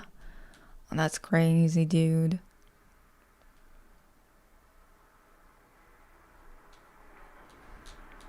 Anyway, so the first guy on that research paper, Mark Keegan,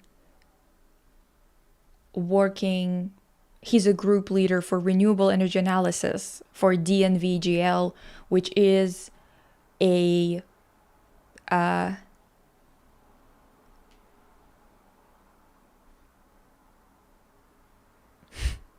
company with 15,000 employees and 350 offices operating in more than 100 countries and providing services for several industries.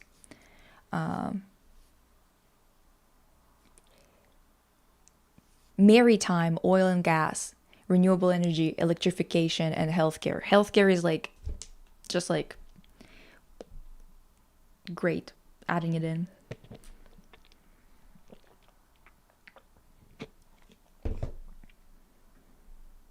Founded in 1864. A private conglomerate. Great. Fantastic.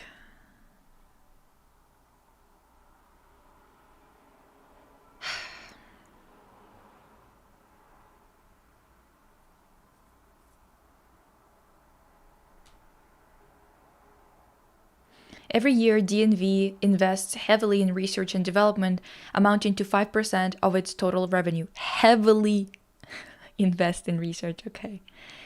Many of the DNV standards have often been used as the basis for international standards. Right.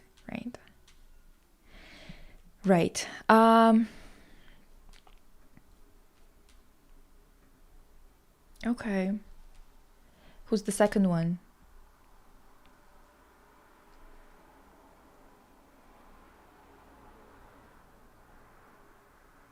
Psarides Anastasia.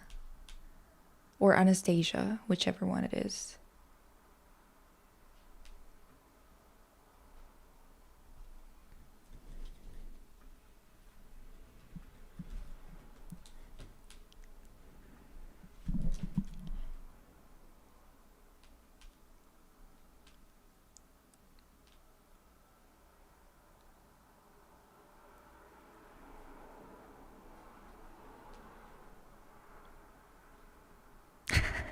Always hated PewDiePie. Glad this is a safe space for that. Yeah, it is, Zima.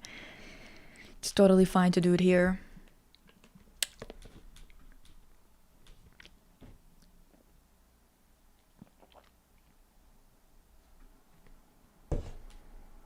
Okay, so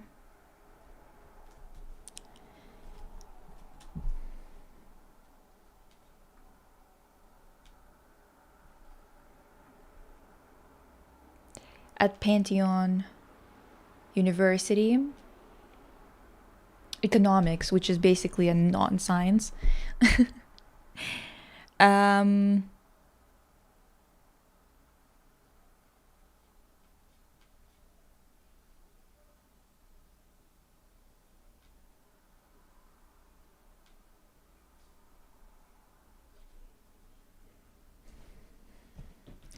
Okay.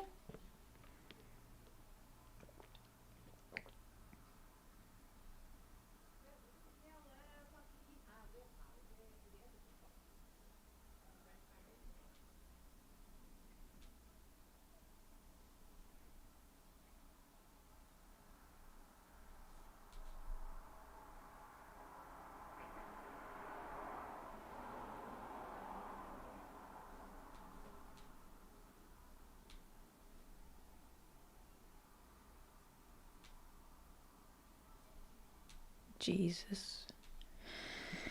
Okay.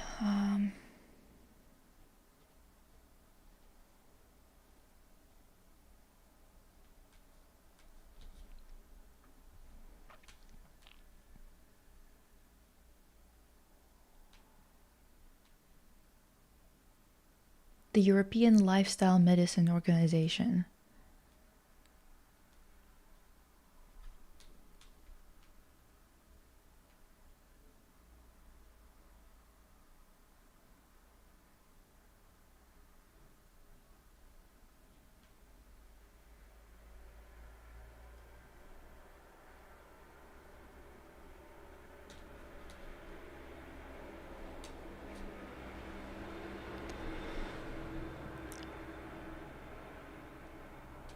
I am on online left spaces, and some narratives I hear is that since Russia is against the US, that means Russia is good.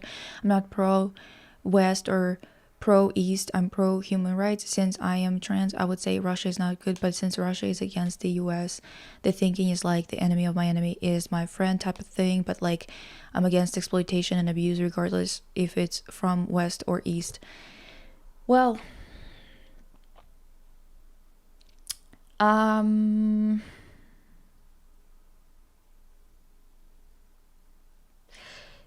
what is good and what is bad?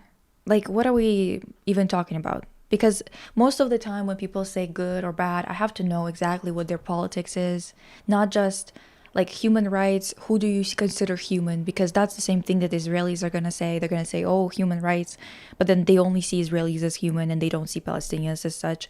So every time we have this conversation, this is why it's exhausting to have these conversations online, is because I have to be like, okay, so lay it on me, tell me exactly what you think, how you think it, all of that, so we can continue this conversation, right?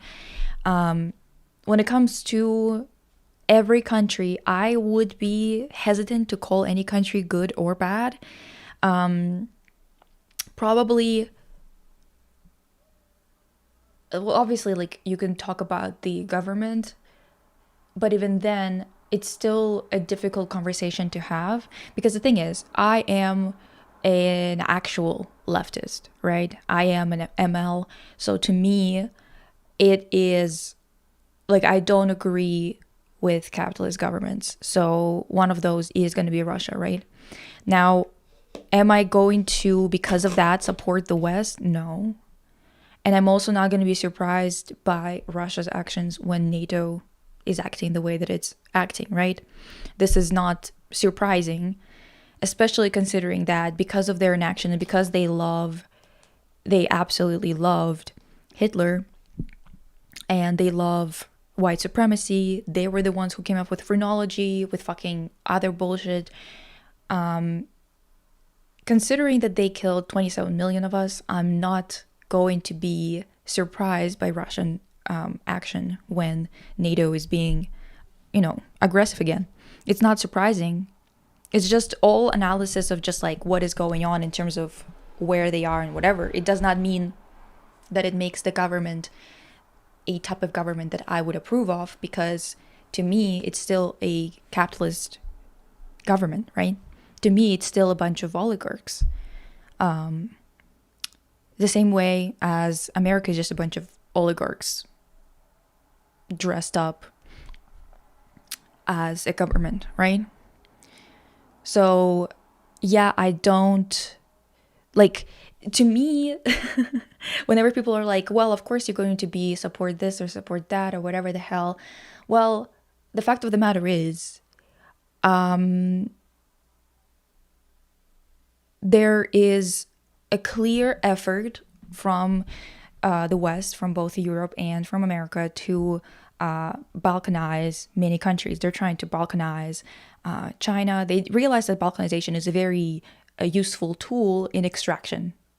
So they've been doing this shit since forever, but they just started to call it balkanization, right? Because since the 90s, because of how successful it was at ruining the Yugoslavian region, at creating consent to bombing them and things like that, right? So we've got basically this type of thinking of like just good and bad is not enough. Fucking hell, this stupid ass nail keeps on falling the fuck off. I think it's like a bit too big for my finger, so it's like not sitting on the nail right. But yeah,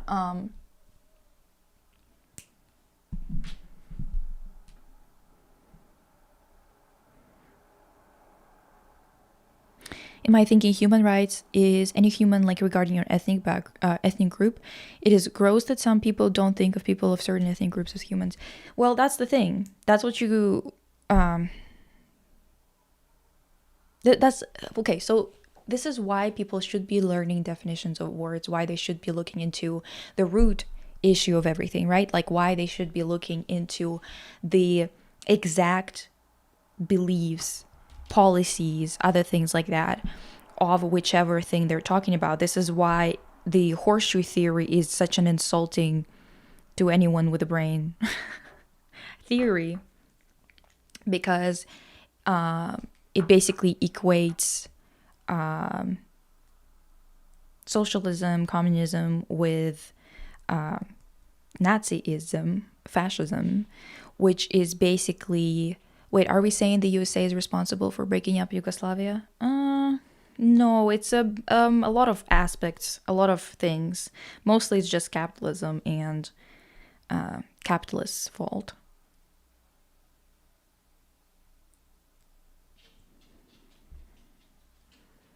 Not necessarily American. Yugoslavian too, people who have sold their own people out too. Same with the USSR too. Because I know you guys usually don't know this, but they have dissolved USSR against our wishes, against the referendum. A lot of art that comes from the Eastern Bloc from the 90s is so doom gloom, is because a lot of people just don't know our history. They're confused. They're genuinely confused. Some of them think that we should be looking to the West or something like that. Some of them, whatever, because they don't know history. So they just kind of like jump into whatever. And also there's so much money being pumped into the system by the oligarchs to kind of make people think that we just don't have any other choice but to be what we are under oligarchs. Is the fault of capitalists that these groups who were never grouped together were grouped together because of communism, then decided to separate when their communist dictator died? Well, that's not exactly what happened, right? Because if that would have been the case, there wouldn't be a war, would there? If that were the case, there wouldn't be human safaris there, would there be?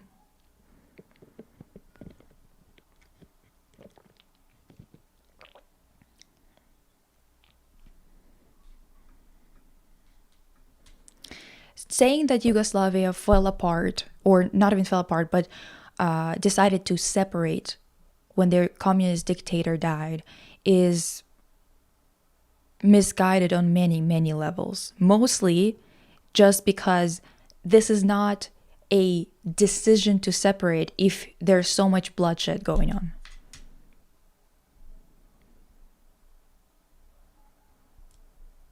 Was the difference in like ethnic groups, languages, the fact that they weren't a country before, part of the reason why it fell apart? Sure. Yeah. It's not the reason though.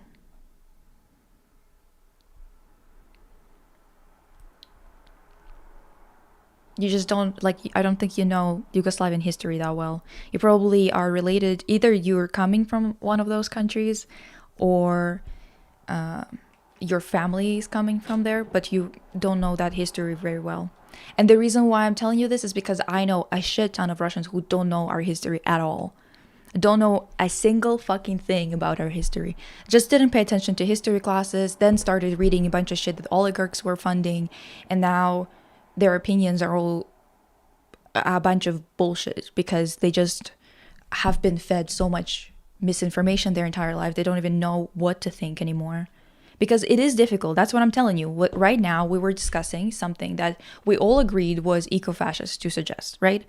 All of us went, this is kind of fucked up to suggest that we need to halve the population. Half the population? How are we going to do that exactly, right? And why is that the suggestion that you're going with, right? It's kind of creepy. We have said that, we all agreed on that, but then we started to discuss how maybe this paper is not trying to suggest that, things like that. And then this is research backed by a bunch of bunch of professors from different types of colleges, right? So you start to think that, well, you're led to believe that this is legit, which I mean, I guess it depends on what your definition of legit is, but definitely falls into that category.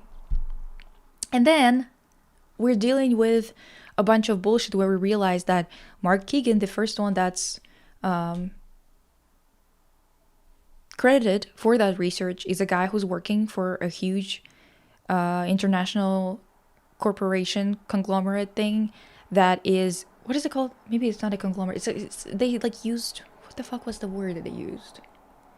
Regardless, he is working for a company that is doing research to support the interests of the bourgeois class, the interests of the few, right? The interests of the billionaires. Isn't that curious? But from the outside, it looks pretty legit, right? Because it's literally supported by so many people and represents a bunch of research grouped together. So, Cafaro Philip, for example. Who are you, Diva?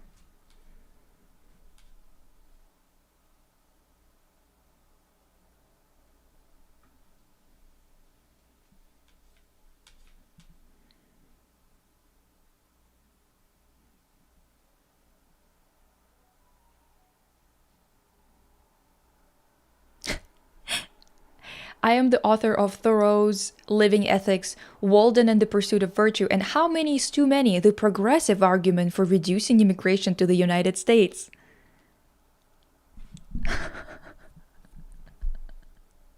Okay. Oh, wow. For the past 8 years, Swedish ecologist Frank Gottmark, Australian agronomist Jane O'Sullivan, and I have been co-principal investigators for the Overpopulation Project, headquartered in the University of Gothenburg, Sweden. Sweden, of course, Sweden.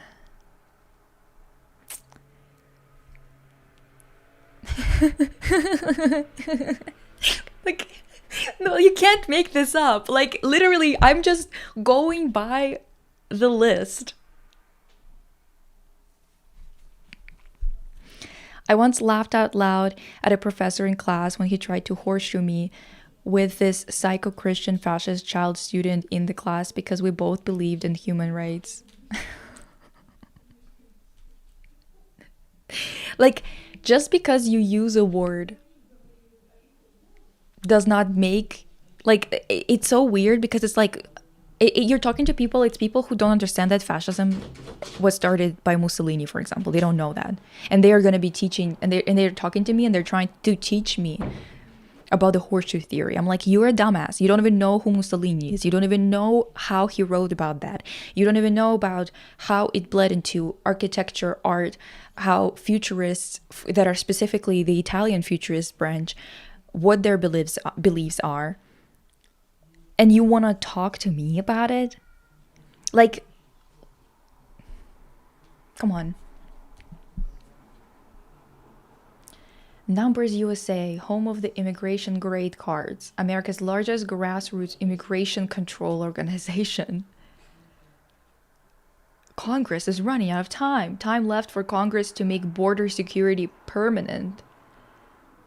Protecting American workers and communities.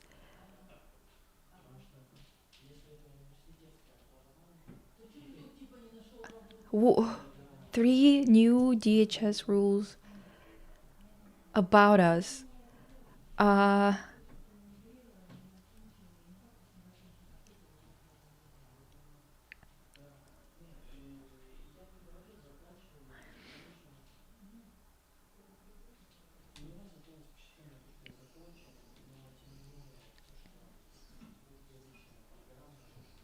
Pro-immigrant.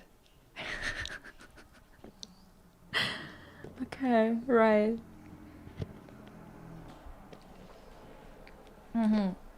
So this is basically, wow. So this is like people being funded to create progressive, in quotations, research that supports ideas of MAGA type people. So it's kind of like, you're not MAGA, you don't fuck with MAGA. Here's another organization that's not MAGA, but they have the same values when it comes to immigration. But they're gonna be like, we are pro immigration, but let's control the numbers, let's lower the numbers, let's make sure that we get specific people or whatever the fuck. Legal immigration.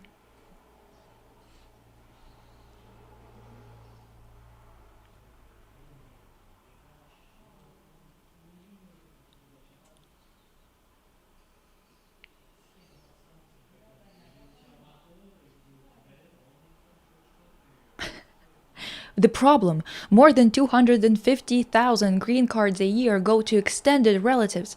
Extended relatives, adult siblings. Adult siblings apparently are extended relatives. Their spouses and their adult kids. Adult kids are now extended relatives too. Wow. A spouse, a motherfucker you met on the street that you decided to marry, is not extended family. But your kids who became adults are. Okay. Okay. All right. International Society for Environmental Ethics. Okay. So what are you guys about? Sound pretty good so far.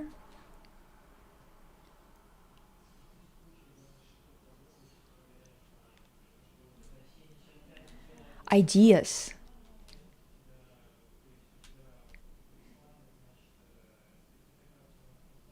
Research. Special collection.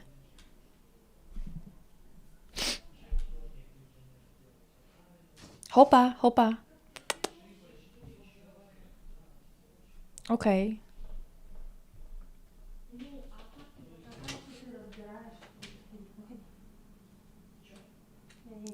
Okay. Oh my god, he's probably nice. Guys, are you having fun or what? This is the thing is, this is what it ends up being every single time. It ends up being every time I'm like, okay, let me look into this issue. Then I go away to look into this issue. And then I start looking at the people instead of just this stuff that they are trying to like frame or whatever in their research. I'm starting to look at the people, and it's just horrific collection of nonsense. And then I have to come back here and be like, fuck. Now I have to sit here telling you about this. It sounds ridiculous because it's so comically evil. You know? Like, and the thing is, usually they have pumped so much money into this that the general consensus in the general public is usually against this information, against the reality of what they are about. And I have to come in here and be like, okay, so I'm going to tell you right now that everything that you believed in is kind of bullshit because look at who's writing it and look at what they're trying to achieve. And I'm going to feel like I'm feeling like shit because I'm finding out about it. I'm feeling like shit because I don't know how I'm supposed to be building my life with when these people are the ones who are in charge of, either promoting someone, hiring someone, doing something in academia, outside of academia. Like, how do we function within this? Do you know what I mean? And then I have to also tell you about it, which is all fun and fresh. I love spreading this information. It's not depressing knowing about this at all. It's so funny that both USA and UK are so obsessed with immigrants, like their respective countries weren't founded, made richer by colonization. No, it's literally like, you were the first. You did this first, bitch. So why are you complaining? Let me guess, pro-immigrant but anti-immigration. The points about the visa lottery is actually insane. Dude, don't even start. Don't even start with me. Fuck. Sky's blue? Sky's blue type shit. Yes, but sky's blue is a neutral statement. This is like depressing. Oh my god. Great. 3 for 3, divas. 3 for 3. Jane O'Sullivan.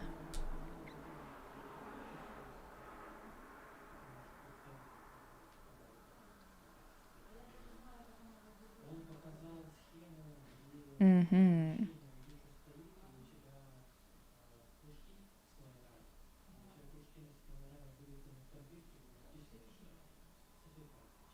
What the fuck? Why is she like how is she a contributor in investigating the anti-cancer effects of pleurotus osteoratus polysaccharide on GOG1 cell cycle arrest and apoptosis in Ehrlich ascites carcinoma cells, and achieve sustainability by easing population to 4 billion by 2200. Response to editorial: children, poverty and health promotion in Australia. The king is dead. Long live the king. Told tales of new men and new management in the bill. And monitoring and blunting coping styles in women prior to surgery. How is she a contributor to all of these? Chemistry and biodiversity, sustainable development, at least that makes sense. Health promotion, okay. Gender work and organization. And then clinical psychology? What the fuck is going on? And after this, the next topic. Okay, you know what? Let's go to the next topic. Hank Green. Hank Green. Basically, this is a fucked up research paper that's funded by a bunch of fuckers, and they can all suck it. That's the gist of it.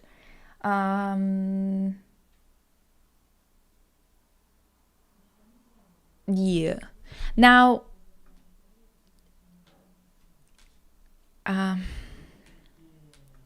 Hank Green.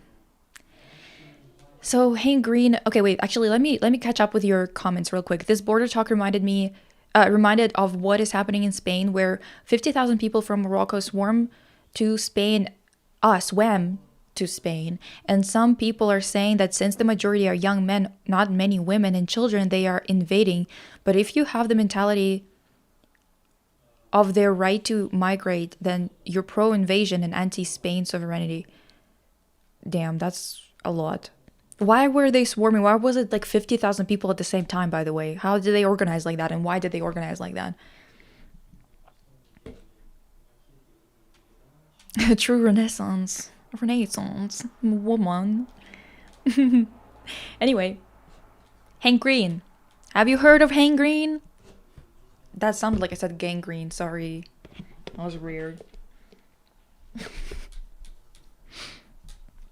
Transition music.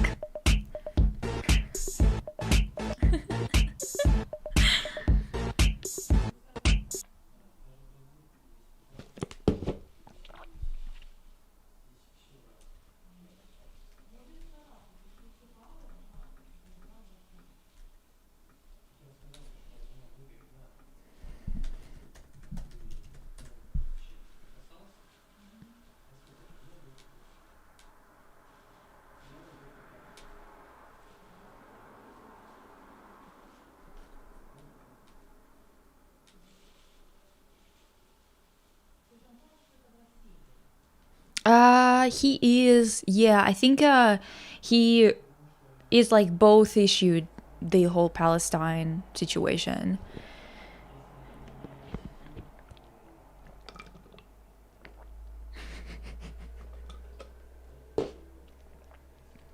That's funny. Okay, wait.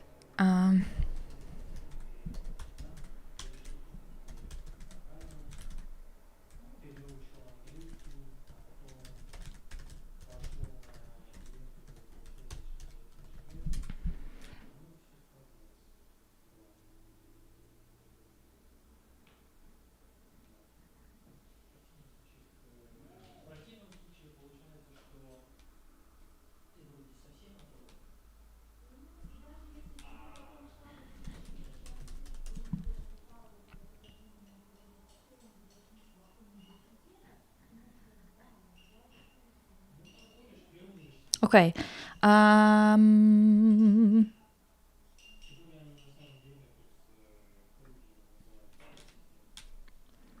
Okay, Divas, real quick. Let me run. Yeah, Vlog Brothers. Let me run to the bathroom real quick. One sec.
Okay.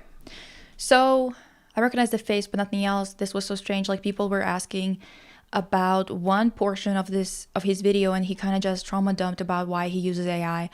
Yeah, he's been kind of asked by his supporters for a while now, I guess, about AI, because he kept on sounding a bit strange in his videos. I guess that's what people are saying, at least. I never liked him, like, for over a decade. Him or his brother, who can't write for shit. Yeah, well, the thing is, so I have never been too, like, I've never followed them closely. So to me, they were always like the guys, like one of them a writer, right? Like, I read The Fault in Our Stars once. It was fine back then. I was like, I don't know, 15 or something when I read it. Now that as a cancer survivor, it's kind of dumb. But at the same time, I guess it is about like teens. So, whatever, right? Do you like Rebecca Black? I don't care for her. I don't have any opinions on her. I don't follow her at all. But basically,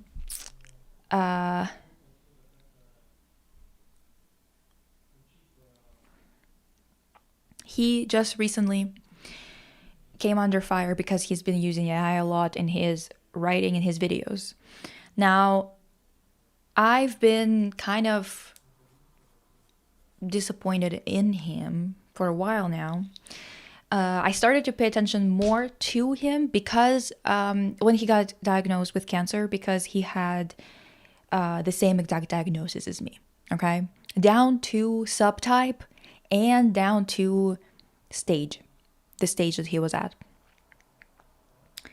He was exactly like Hodgkin's lymphoma, second stage 2A, basically the exact same thing, and he had to do the exact same chemo as me. So when he was diagnosed, I started to, like, I watched some of his like updates and stuff like that, because I felt for him, obviously. So there is even the video where I'm doing making a Barbie outfit with my assistant. We're like making the whole dress, right? And in that video, I talk about me just like watching an update video from him because he's going through treatment and he has the same cancer as that I had, right? So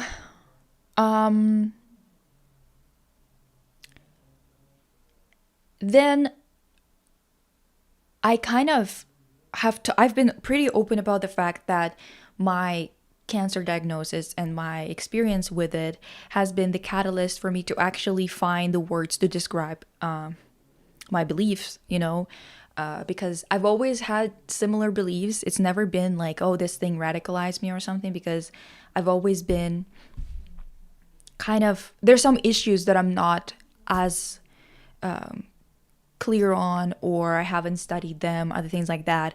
But overall, this was just like a thing that kind of made me think, listen, I keep on running into this thing where I say something and then someone tells me, oh, what are you, a Marxist?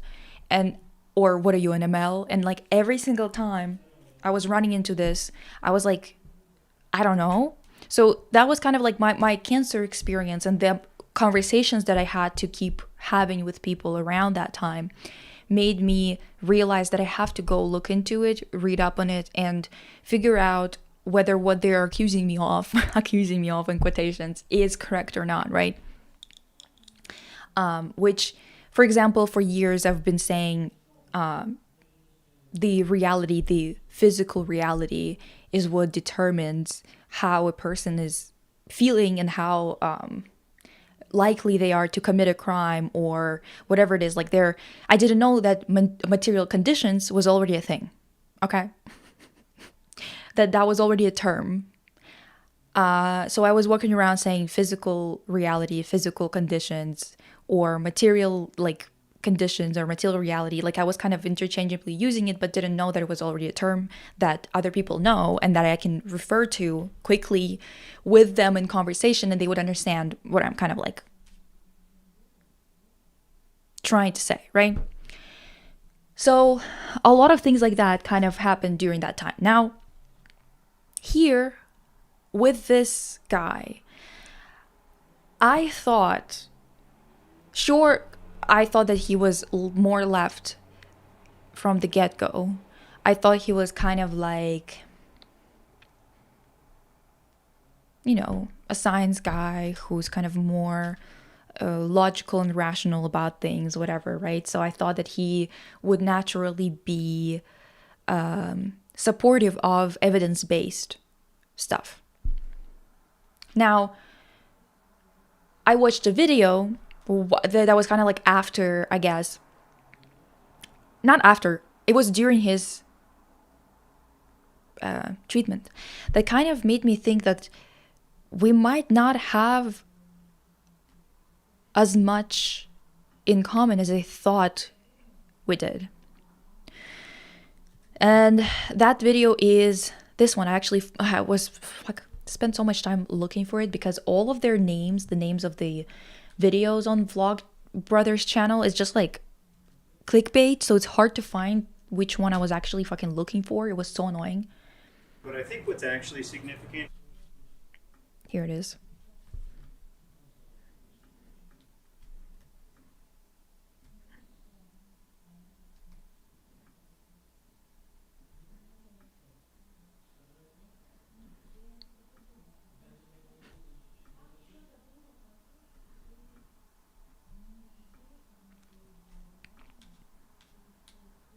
I was like this too. I think it's fairly common to rabbit ML this way. Yeah, like you basically just kind of go like, this is what's happening, this is why it's happening, and then someone being like, what are you this? You know, because of that. And you're like, I can't tell you for sure because I don't know anything about it, but give me a sec. Give me a sec, I'll come back to you. And that's kind of, yeah, like basically I think that that's kind of common for many people. But anyway, is it good enough in terms of how loud it is for you guys? It's not the way that culture was shaped by TV, but the way that TV is shaped by culture. Good morning, Hank. It's two.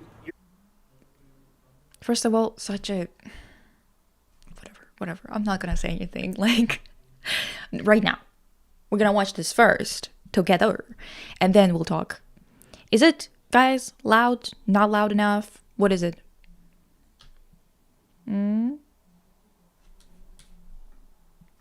Here. Good morning, John. Welcome to the DFTV Aware. Thank you so much. You don't have to say welcome, actually, because I am the CEO. And it's great. He's been doing it. He's How about now? been packing socks all day. Yep. Meeting people. AwesomeSocks.club. I'll tell you what, after spending a day at the warehouse packing the socks and learning about the processes that go into getting and shipping out the coffee and the socks, I believe more than ever in this company, the people who work here are so awesome, as you know, Hank. Okay. I don't want to sound like a CEO, but I've never been so enthusiastic about a for-profit, for charity venture in my entire life. For profit, for charity. For profit, for charity.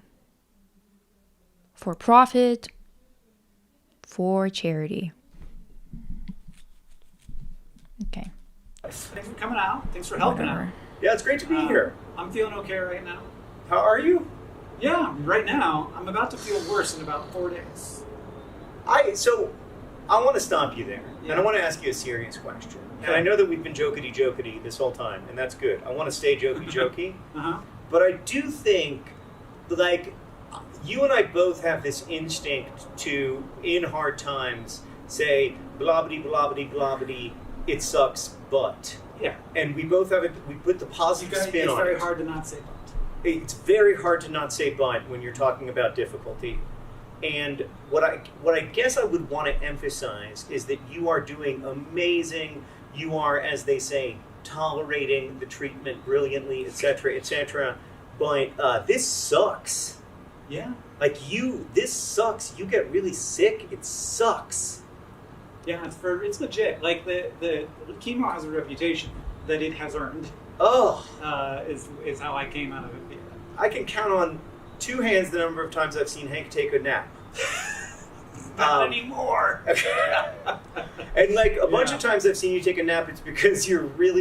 And and then nobody else is on the boat either. Right. And you're like, I'd like to can't do. We need you on the boat. And I'm like, there's some YouTube. I'm trying to get to the I see part. Like boat videos. That means Do you like boat disaster videos? I see how much you're enjoying these boat disaster videos. You know, planes also crash. Also experience this. Because I don't want to be, great in a way, right? watching the entire thing. Because it is helps. What? Says the guy who's not on the boat. You see Dad out there just like the trees on its own path. Like, there you go. That's the vector. At this point. Okay. In culture that allow infectious disease to spread, right? Like, that's the vector. At this point, yeah. Right. We're fairly new to that Yes. experience. Right. A lot of times in the sort of healthcare journey, people are like, why is it so bad? And like, lots of reasons.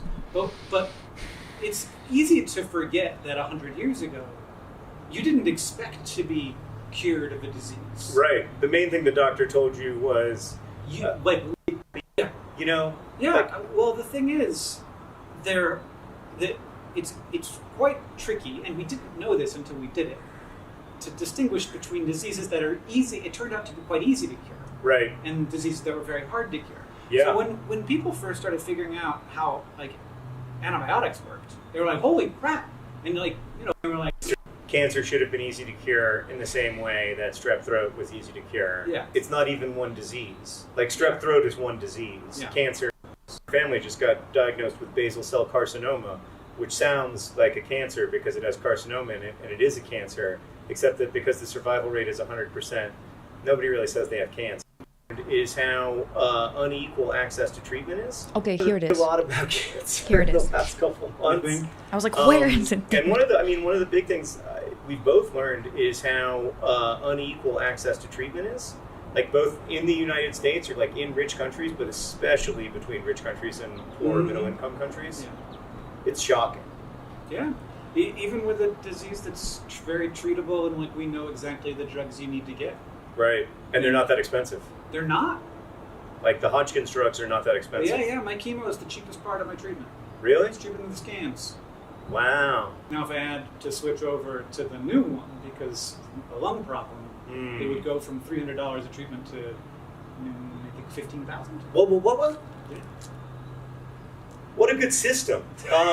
Dr. Carol Mitnick recently had an idea for me that had never crossed my mind in my 45 years of being alive, which was, what if we treated illness not as an opportunity to maximize value, but as an opportunity to extend the quality and length of human lives? Wow. And like, I was like, well, how would we do that? Yeah. And she was like, oh, we've done it before. Like, what's Wikipedia? Except an effort to extend the my quality and God. length of human lives Yeah. in a not-for-profit kind of Certainly way. in the quality, anyway. I don't know if it's the. I don't know. I feel like it's- Wikipedia already extended the length of my life. Wikipedia was like, here's a How would concept we for you do called that? micromorts, which Ay. tells you every activity you do, how Oh. many minutes of your life does it decrease. Wow. What's the worst ones? Boats, I bet. Both kind of boats. Have a lot of micromorts. A lot of micromorts in boats these days. Boats aren't great. Motorcycles, Up there. not the best. You know what's got even more micromorts than parasailing, actually? Is free solo rock climbing. Oh, I bet. That's a heavy micromort. Even if you're good at it, and which I'm not. So for Yeah. me, it would be like a million mort. Exactly. However many micromorts you need to get to it. At VidCon. Uh-huh. Okay? Yeah, I know. And I was like, this is so great because now you have a squishmallow. What might look like an eagle in flight. You've never seen something or something you hear my squeaky little coward voice say is, well, that was thrilling. That's terrible. For the first time in my life, I've gotten 2 ocular migraines. Oh, like with the auras? Yeah. Well, no pain. And I was Yeah, like, that's what it usually is. and It's like warning of the pain to come. And it did hallucinating. Yeah. It was in both eyes. Experience. Yeah, that was Different moment than the moment I'm in. Maybe. Okay. Just a gift of a different kind. Wipeout is a good example. That it turns out that like they're just a gift of a different kind. that's right. They're a show for a different moment than the moment I'm in, maybe. Mhm. but they're not a bad show. They're just a show for a different person at a different time. I watched like a 19-minute video, probably because you're messing with my algorithm so much, that was just every person who's completed Wipeout over like 25 days. Thank you. Maybe. So,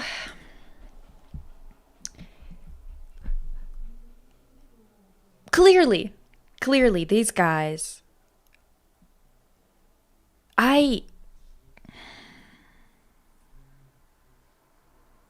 and this is the smart ones.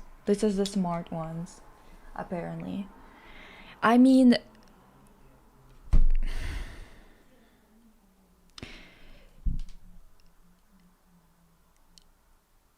NPR lib. Dude, I don't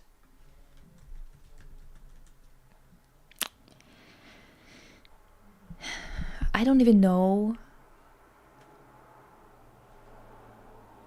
from what angle. Okay, so I watched this. This was him going through his treatment. This is when I actually watched his content for a bit, because he was going through treatment. And once again, I had the same fucking cancer as him, so I felt this sort of camaraderie here, right? And to me, going through that kind of experience, considering that they're consistently being like, oh, I'm like advocating for, like fighting tuberculosis or fighting this disease here or there or whatever the fuck, them the whole reason why he even brought up this conversation, by he I mean John, I guess, is because he's traveled and realized how different the access is in terms of what is going to kill you and what isn't going to kill you, right? Like getting sick with something that is very easily treatable in any of the Western countries can kill you if you're somewhere in the South, right? And just because it's not accessible for whatever reason, right? And they're starting this conversation, they're talking about it, and they're talking about it as if this is the first time it ever come to mind that this is kind of fucked up, that this is a for-profit thing, healthcare.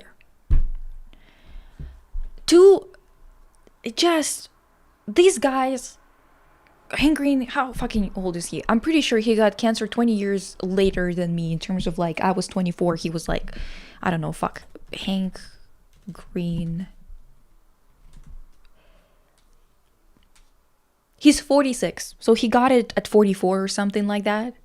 43 maybe. So he was 20 years older than me. 20 years older than me when he went through that experience. And this mofo still came out of it being a fucking capitalist. How do you do that? How do you get so lucky to get a cancer that doesn't kill you? That doesn't fucking murder you straight up? How do you get into this? Start reading about cancer. And it doesn't do anything for you in terms of realizing that this isn't a way to go. This is not a way to go internationally and domestically. How does that happen? Because the thing is, I went through this experience under a system that is, at the very least, Canadian system covers chemo. It covers a lot of things.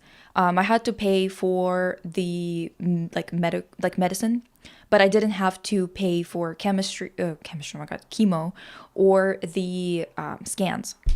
If I would have had to pay for this, I would be in so much fucking debt that I don't know how I would get out of it. I would probably not get out of it in my entire life. It would be a lot bigger in terms of like the amount than my education or anything. And I got that disease at the age when you don't have anything yet. I literally got my first offers for proper like big girl jobs, as people say. Ugh, the way that it said it. Sorry to even say it like that. And I had to say no to them because those jobs were obviously like entry-level jobs where you have to be able to do a lot. Like even as a curator, like I got an assistant curator gig, I guess, where they're asking you to be able to lift 20 kilograms. I obviously wouldn't be able to fucking do that while going through chemo because when I was going through that ABVD regimen, I couldn't get up, couldn't lift myself up for 3 days. I had to be like, after 5 days, I could get up for long enough to shower properly. And then after shower, I would literally have to like drag myself to the bed.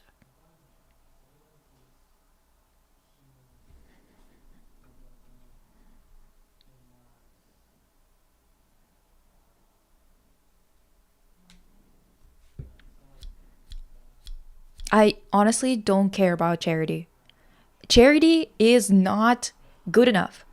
It's not good enough. It's not a proportionate response to the type of violence that these type of people, that the capitalist class is inflicting on us. It is an idiotic thing to constantly bring up. I swear to God, not to you, Emilio, I don't know you, but I just mean in general. Yesterday, I literally made a TikTok talking about it. The response that people are having is not proportionate.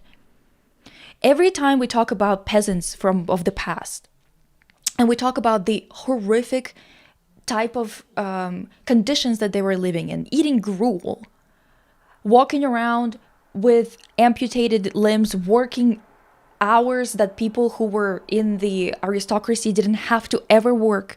We were looking at them, at least that was how it was in my classes when we were discussing the past and talking about it before the revolution's time. We were always judging them, talking about how, like, damn, why didn't they revolt? Like, what the fuck is up with them? Why did they take that? And then now we're in a worse position. We're in a worse position than we've ever been, just in terms of the discrepancy. And somehow we're being even bigger bitches. We're being so complacent to compare to what should be done. The conversation, just I need you to understand that just because someone, like an executive, a healthcare executive, didn't come up to someone with a gun and didn't shoot them point blank, period, doesn't mean that they didn't murder them. Think about your parents, your siblings, your friends, your grandparents. Think about them and what kind of things that they have to compromise on when it comes to, for example, their healthcare. How many of you in the chat have to deal with the fact that you can't get the medication on time, for example, because it costs too much, or you just didn't have enough money for it? How many of you have to ration it? How many of you don't have like a sleep apnea machine, for example, because it's too expensive for you to buy right now for either you or your loved ones? So they're taking more and more risk every single day with things that you know can be fixed, you know can be taken care of, but you have to simply act like you have to kind of just ignore it because you can't afford it, right? So you just kind of move on with your life, and you're just trying to you're just hoping that no one's gonna die in their sleep because of something as dumb as sleep apnea that can't be treated.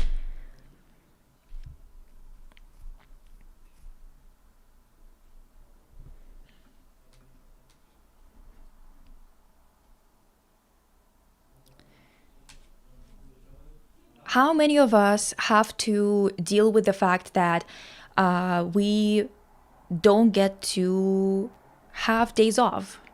How many of us are dealing with the fact that we don't have any holidays? How many of us have to deal with the fact that we don't know how we're going to take care of our parents, and if our parents die right now for whatever reason, we're going to be or they not die, but something happens to them where we have to take care of them, right?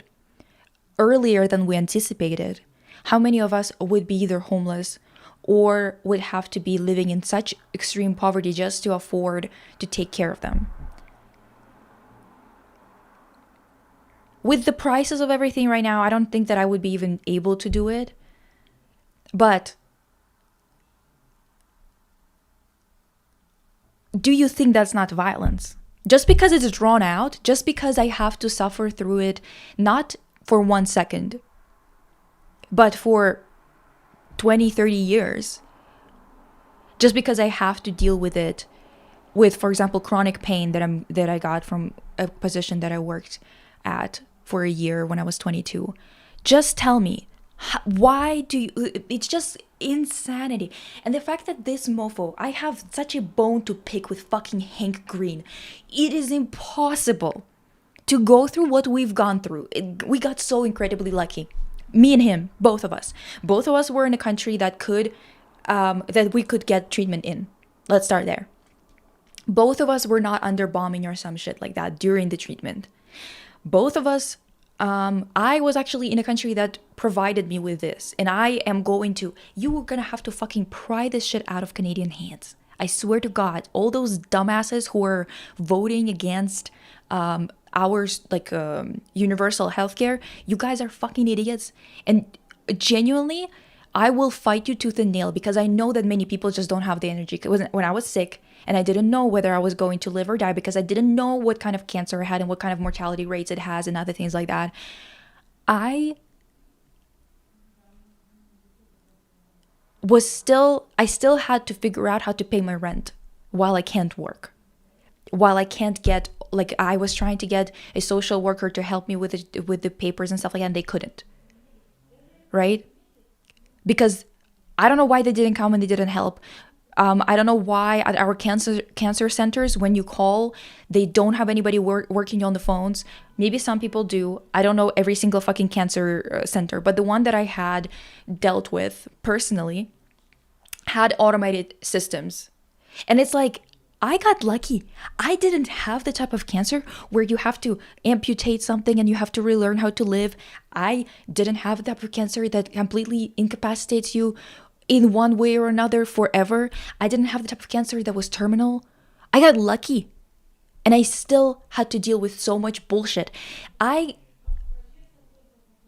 fact that they have so little empathy. And they don't even understand it. They don't even see it. They think they're being super empathetic because they're participating in charity and other things like that.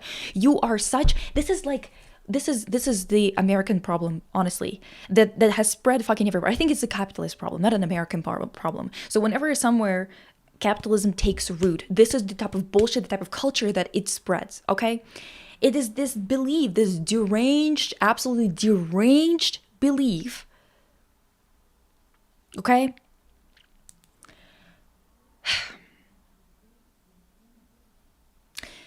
That offsetting the negative effects with charity would ever be enough. That trying to basically make it into a lottery, make survival a lottery, is good enough. This deranged belief that this is how we're supposed to be living. And God, how has he, at his big fucking age, going through that experience? Just use your brain, man. You say you're smart. You've built your entire career on being the science guy. Tell me how on the fuck of the earth did you go through this experience and you didn't come out of it thinking, holy shit, wait. What about people who are young, that graduated just graduated high school, for example? Most people don't have the support of parents like that. If they're lucky, they might have a little bit of support, but it wouldn't be enough to withstand the type of bullshit that this disease is. How do you not think about every single person who doesn't have the support system that some of us are lucky to have? Have you never met people who have shitty parents? I meet them every single day. Have you never met people who have kind of meh partners? And even if they are not a meh partner, being a partner who's so young, if you're for example, 20 years old, do you know what my doctor, I have said that before, I think on one of the lives. Do you know what my doctor told me when she gave me the diagnosis? She said, you're not allowed to leave until someone picks you up. And they're going to have to be with you the entire time until my mom, because I said that my mom was going to fly in. Why is that? Because young people So many young people kill themselves when they are given a cancer diagnosis, even if their cancer is treatable. How? As a grown man, this is why I'm so angry at him. Before even the AI shit happened, I was like, oh, this is a capitalist through and through. He could not, for the life of him, conceptualize that the reason why he's surviving is pure luck. And it's not supposed to be like that. It can be a lot better, and we don't do it because of pieces of shit at the top. Those 3,461 people or whatever, because of this mentality that this is the best we could do, because so much propaganda has been pumped out, so much faux research funded by the capitalists has been pumped into this world, just so we become so complacent and just so we couldn't imagine anything else but capitalism. That we could imagine the end of the world before we could imagine the end of capitalism. And and the fact that we have been judging those fucking peasants when we are acting as even bigger little, like, shits. Little shits. Scared little shits. Cowards.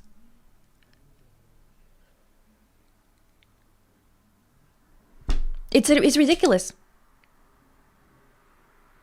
Then the whole AI thing started, okay? So he's made AI videos. First of all, he's talked about how, oh, AI is a bubble, right? But kind of.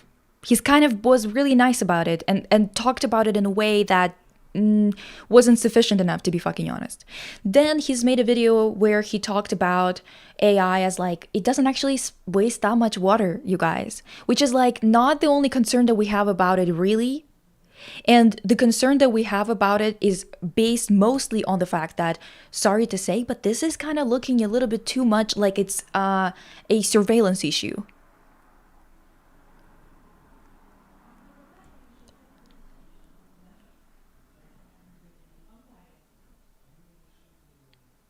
Nobody's campaigning on privatizing healthcare in Canada. What are you talking about? What, you've never heard of fucking... You've never heard of conservatives, the Conservative Party? You've never heard of the Conservative... One of the two-party... We have a two-party system, which is actually a one-party system. And you're confused? You've never heard of them? Are you new? Were you born yesterday? Did you just move to Canada 2 days ago? Regardless.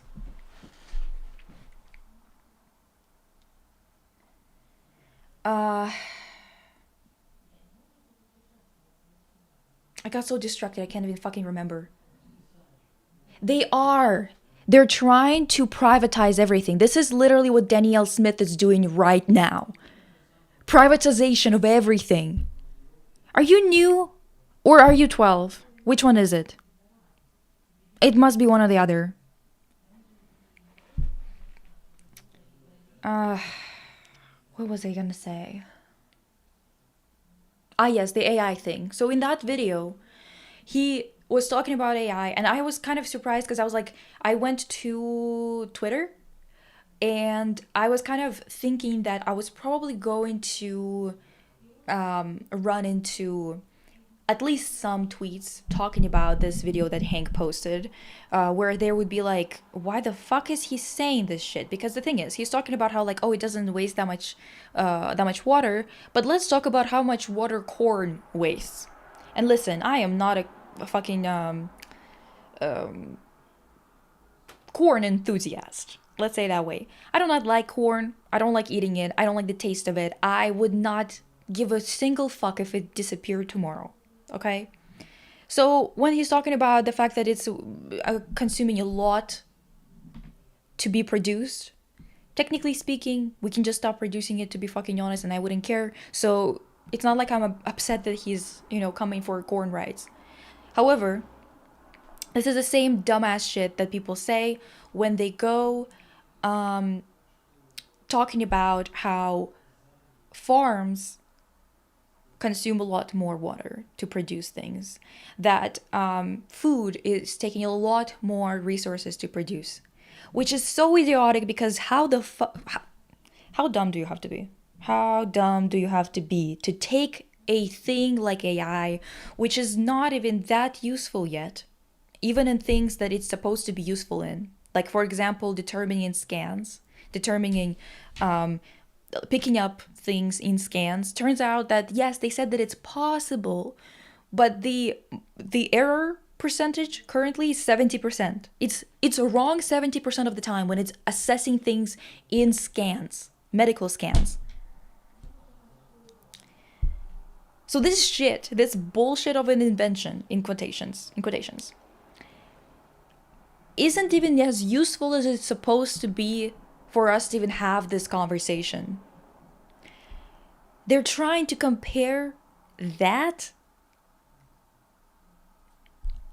with things, with the only thing that we need for sure, which is food.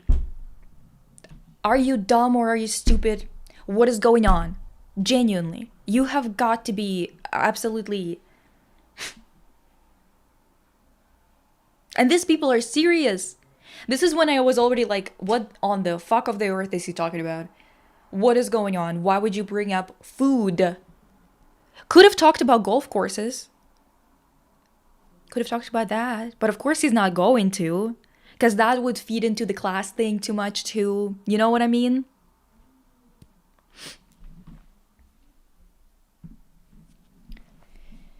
Idiotic, for real.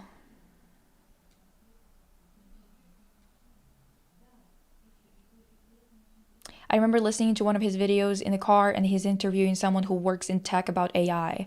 They were trying so hard to put a positive spin on these AI companies. Yes, because then I found out that he invested into an AI company, which was like supposed to be like an ethical AI type shit. And the thing is, AI on its own, especially when it's not being, basically it's not,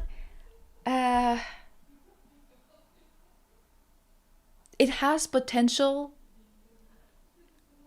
it's not there, and it's also being misused to a degree that is harmful.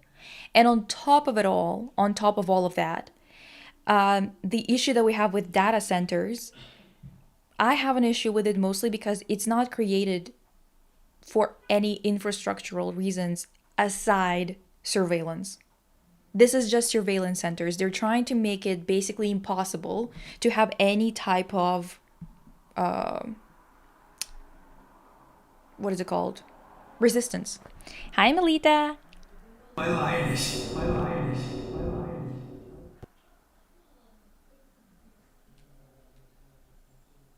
Crops, they take water to grow. What? What? And then we eat it? And we need it so we don't die? What? Fucking crazy, dude.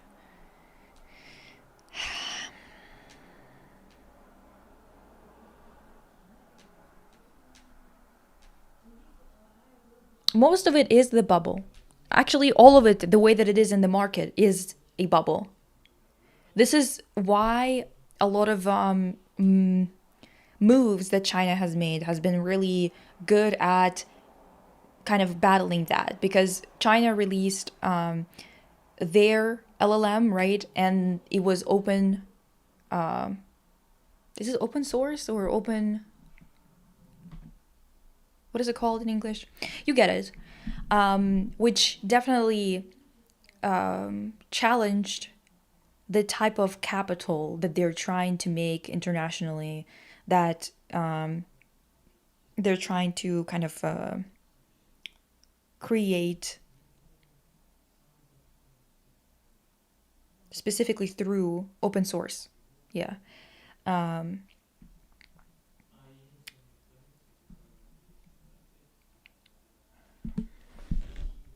Yeah, they want to do the same in the UK too.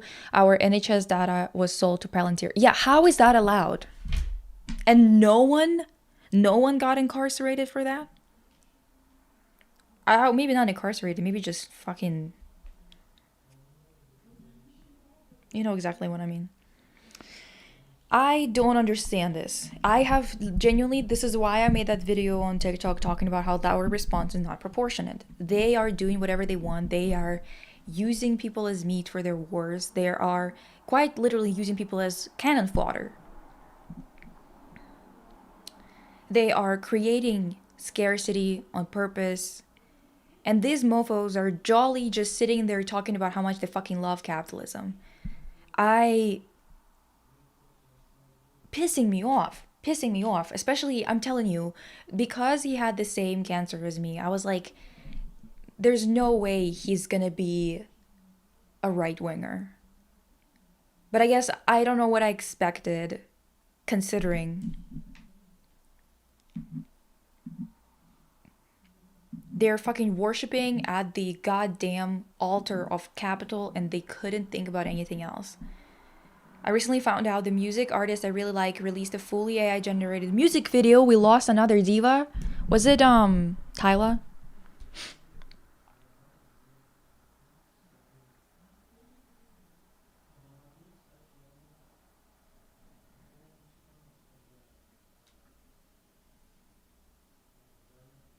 Yeah, they were like mad about copyright infringement and whatever, and it's like, well, if you're gonna accept it as copyright infringement, you're gonna have to accept your stealing of that data as copyright infringement. Don't you think that would be fun? You would have to do it, BB. You would have to do it. Yeah. Yeah. Anyway, another topic that we have to talk about today is, this is not going to be a long topic because it is not something I'm not very sympathetic to it. Okay, let's say it that way. Perez Hilton.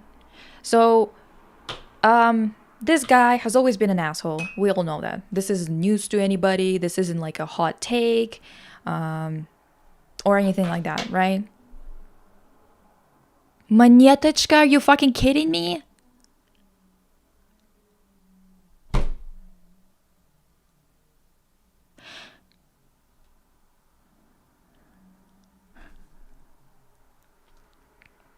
And then people were like, why would you do that? Would you like other people stealing your voice? And she was like, yeah, they did last year, and I like that AI cover they did.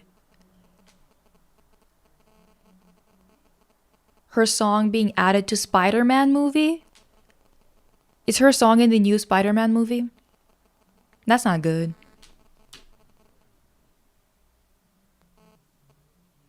What is she like? Has she ever spoken on Palestine? Because I know she said a bunch of shit about Ukraine. Has she ever said anything about Palestine? Because that's going to determine exactly why her work is in the new Spider-Man movie. Because we all know who the main producer is, right? Of that movie.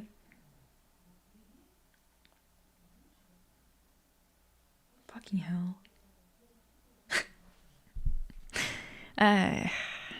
Yeah, so Perez Hilton. We're not going to talk about him much because I just don't give a shit. That's the thing with celebrities nowadays. Their problems don't fucking move me at all. At all. Mostly because, like, for example, Ariana, she's sick. Yes, she is. She's got all the access in the world to fix her issue. Many people don't have a choice. They don't have any access to any facilities, to any doctors, to anything that would be beneficial in that situation. So when it comes to people being like, oh my God, this gonna happen to her, this gonna happen. There's so many people who don't get a chance in life. I don't give a flying fuck that she's not taking the chances that she has, the opportunities that she has. And it's the same thing with Perez Hilton. He's clearly sick.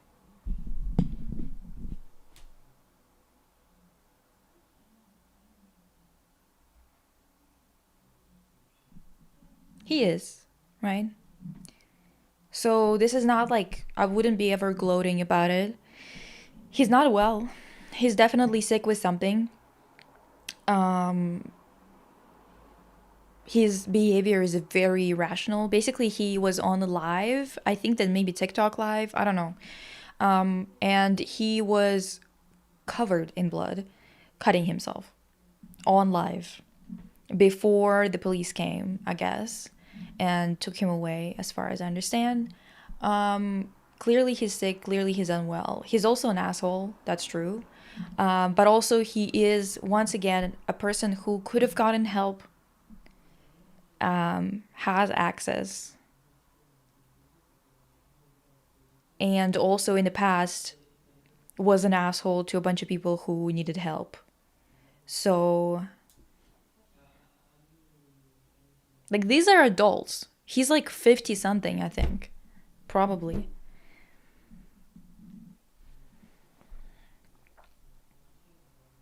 Him and John Bernthal in that movie is sickening. Plus, the one pro-Palestine actor, Mark Ruffalo, his character essentially got carted out of the MCU for good. Yeah, I'm sure that they might add him in for like a minute scene somewhere to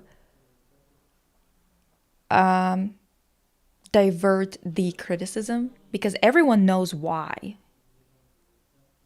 he's being treated that way. Everybody knows why Mark Ruffalo is getting the short end of the stick right now. This isn't surprising at all. However, it does look extremely bad, extremely transparently bad. So they might add him in to divert this. I tried to find at least something other speaking about Palestine, but I didn't find anything.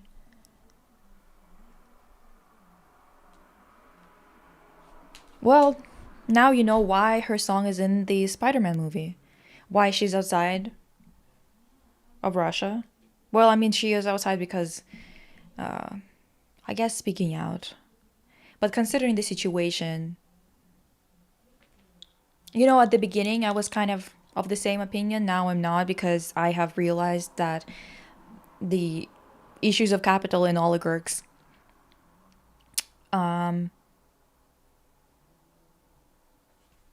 of fucked Ukraine over. Not from a national standpoint, not from from another nation, but from international oligarch community. Is that what we're gonna call it? Community? Coalition? Cabal? No, that's too voodoo shmoodoo. This is not demonic, this is just capitalist. So,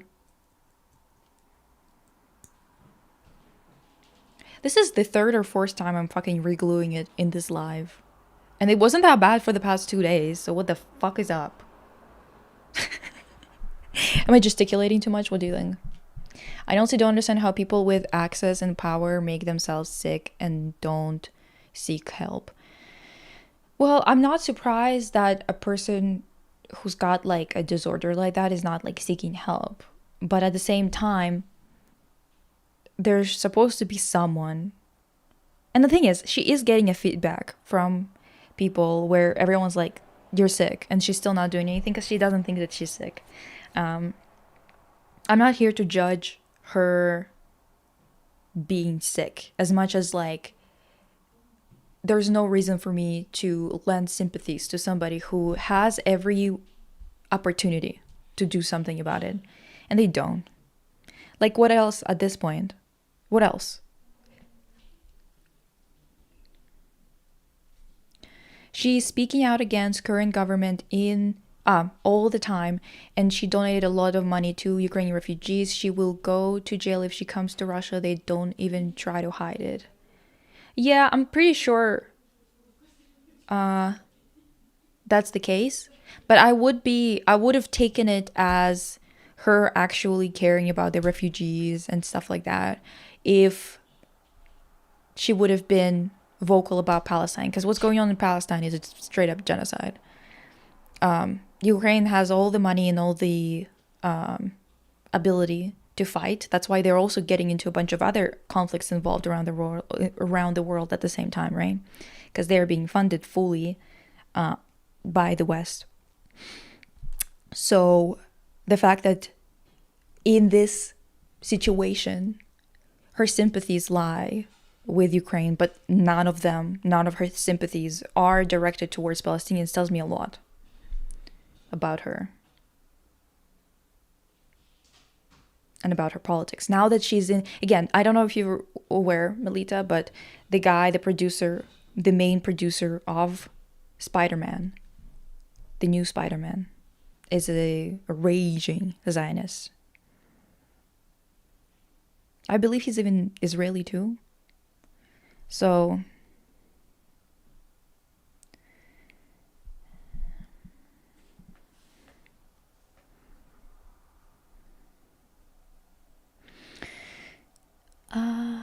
I gotta go, I'll be back. Okay. With Ariana, I just dislike that she is presenting herself as this picture of health. Like, I don't want to shame her, but it is just worrying knowing her influence on people. I don't want to bully her, but I don't want to support this either. The new producer of Spider-Man Zionist? Yeah.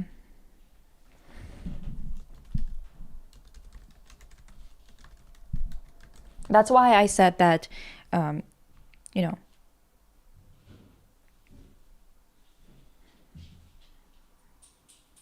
honestreporting.com, right. Avi Arad.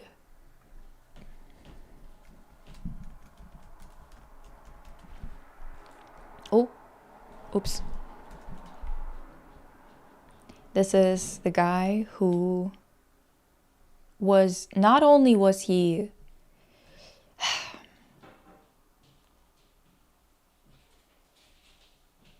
basically, he's the chief creative officer of Marvel Entertainment and is the founder, former chairman, and former CEO of the latter successor Marvel Studios. He is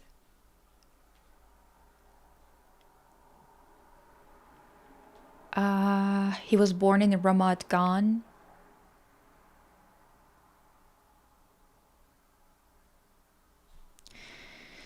And he was conscripted as a soldier into the Israeli Defense Forces. He fought and was wounded in the 6-Day War.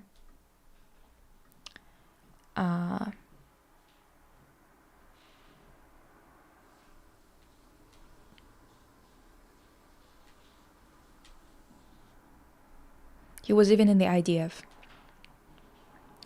It was fought between Israel and a coalition of Arab states, primarily Egypt, Syria, and Jordan, in the context of the Arab-Israeli conflict, where Israel captured and occupied the West Bank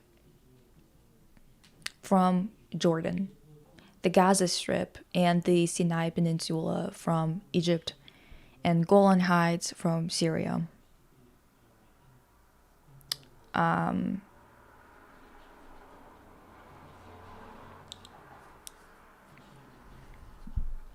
Decided to finally watch Bound. It was 100% worth it. Diva. 6-inch pumps play with. I have to maybe make some kind of... Oh, I should do a clip of Do I Make You Nervous, Corky? And play it every time someone comes into the chat and tells me that they watched Bound because of this, of the live, you know? Oh my god, Zaya's again, he can't enjoy anything these days. I'm telling you. No, this is why Manetchka probably has her music there, because she's probably now in those circles. The coalition with the West.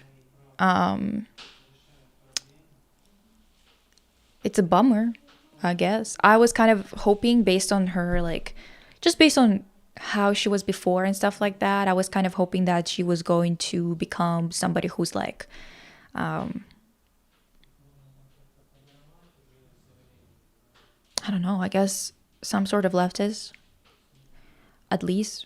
But instead, which would make sense why she's not getting along with a capitalist government, right? But instead, she is cozying up with the Zionist bullshit. Also, this guy just made the MCU. Yeah, the MCU was funded heavily by the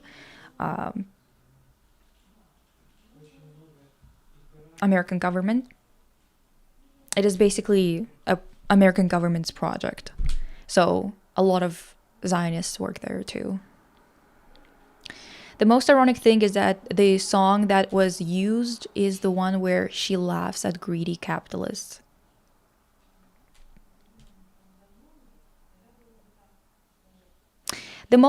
I think my theory is that the most accessible, well, no, the most, my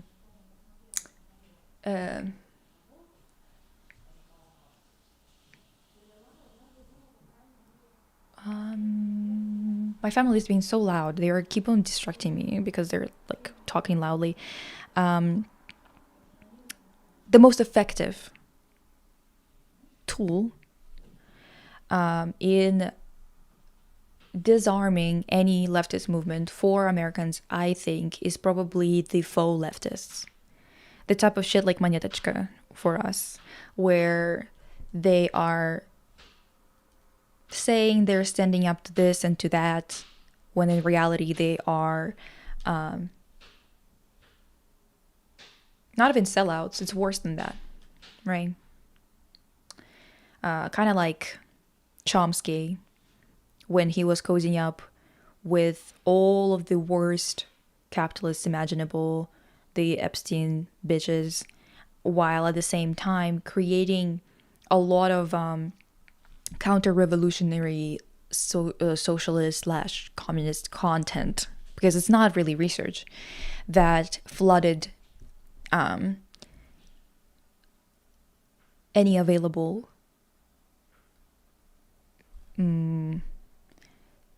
academia space where a lot of people who are actually well-meaning would be funneled back into basically supporting the empire, you know? Like, creating the faux feeling of choice. You know what I mean? It's kind of like this text that someone sent me. They were like, oh, like the Green brothers, they're just like, they're so close yet so far. And the text that they showed me was like from John Green's book, and he's just kind of like being like, let me actually, I can read that to you, I think. John Green.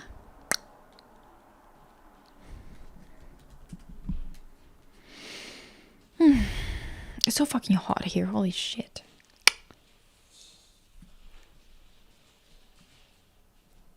Sorry, that was probably so loud. So the quote is, this is from John Green's book, The Anthropocene Reviewed. So, what would happen if we abandoned the idea of the US Constitution being the ruling document of our nation, or the idea of nation states altogether? Perhaps it is a symptom of middle age that I now want to imagine better nation states and better regulated private corporations, rather than leaving behind these ideas.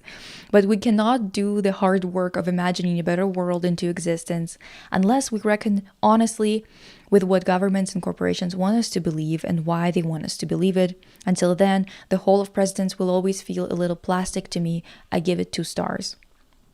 So my response to that was, okay, listen. Yeah, this is him basically trying to solidify capitalism as a good system that just needs good guys that question propaganda at the helm. Very far from anything remotely leftist, especially for his age, and the fact that he is operating within the humanities, and it is his entire job. This is a grown man that's he's been to university, he's been working in this shit, he's been doing research his entire life into whatever he was interested in. There is no way in hell that if he would have been using any of his critical thinking to actually examine anything, that he would have ended up being like this. that he would have ended up suggesting that maybe we shouldn't be using the old way of doing things. Maybe it's just my middle age speaking, but we shouldn't leave behind the ideas of, private corporations being ran better. Oh, okay.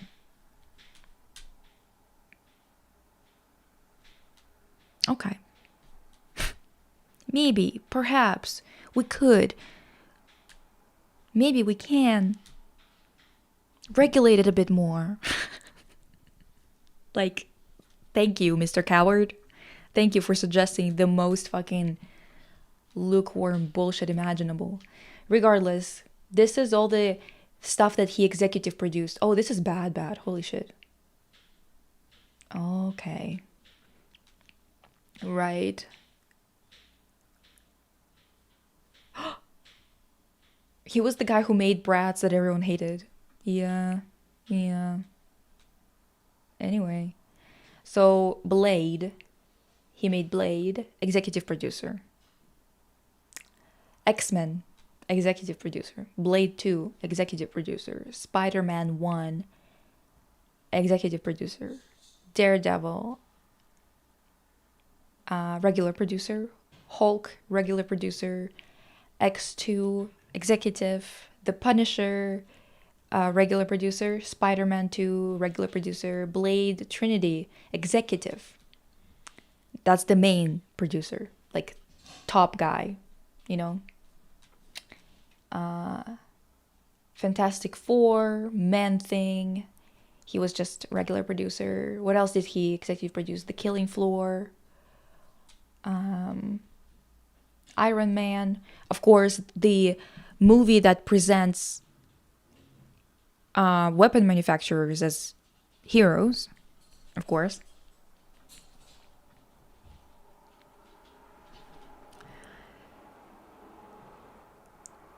Oh, Diva, there's trash in the chat. Wait, let me clean it up. Nothing more than this. Why?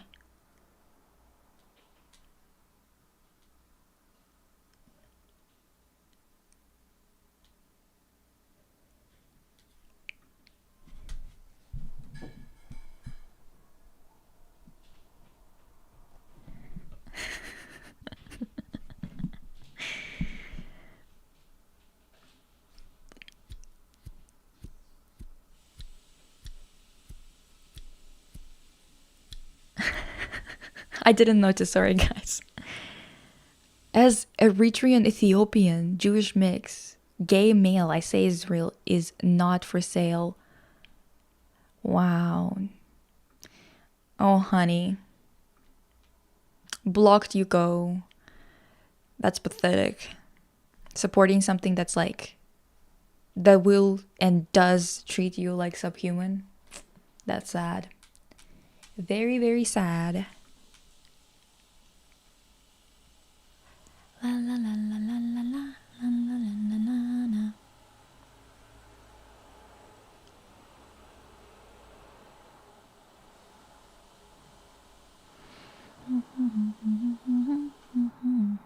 Yeah, Gulag. We send them to Gulag. Sorry.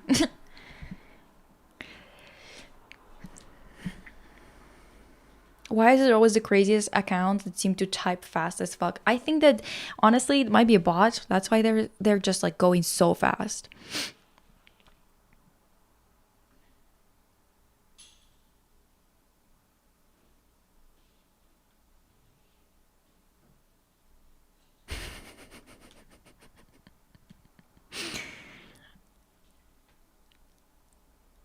I don't think there's any mods. Yes, sorry guys. Maybe I need to think about that, but we have such a small community. There's so few people that I'm like, do you know what I mean?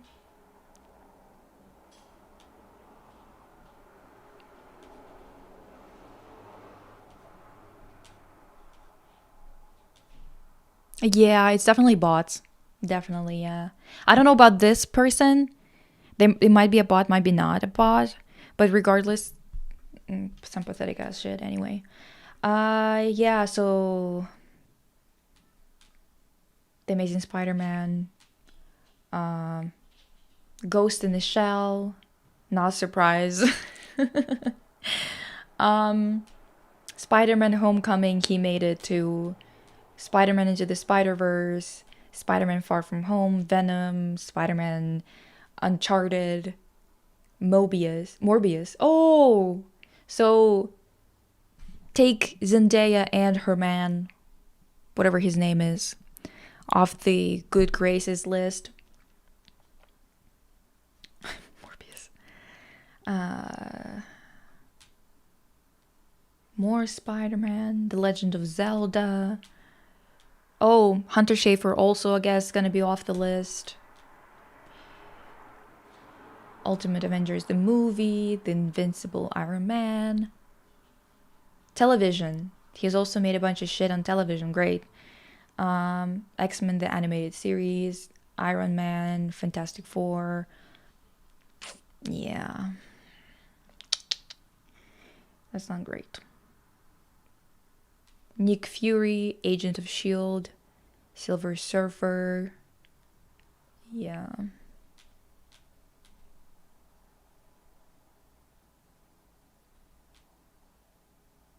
Yeah. There you go, divas.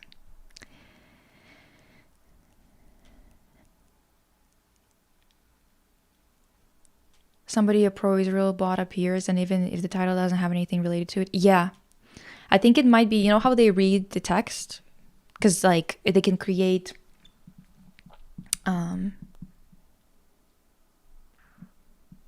subtitles while I'm talking, while I'm speaking. So it definitely does trigger something.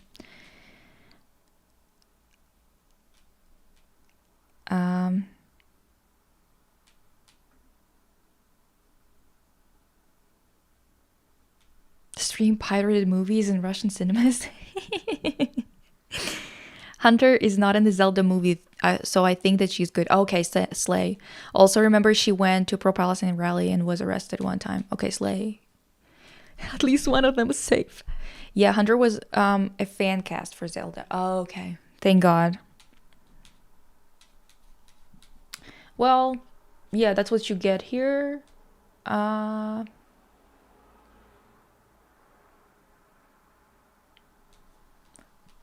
Is Spider-Man Jewish? Times of Israel?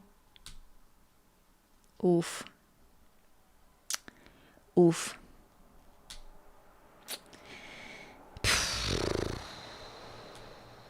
Right.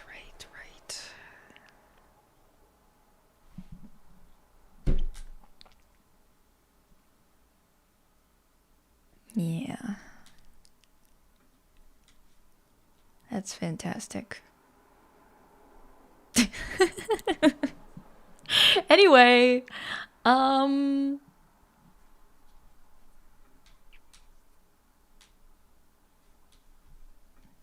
anything else that I put on the list that we haven't talked about? No,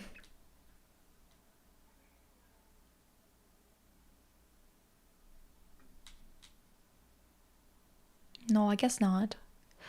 For Saturday, our text that we're going to be talking about on Patreon is going to be this text by Mia Mingus and a text that she quotes in her speech by Audre Lorde, the master's tools are not... Wait, what is it called? Damn. One sec.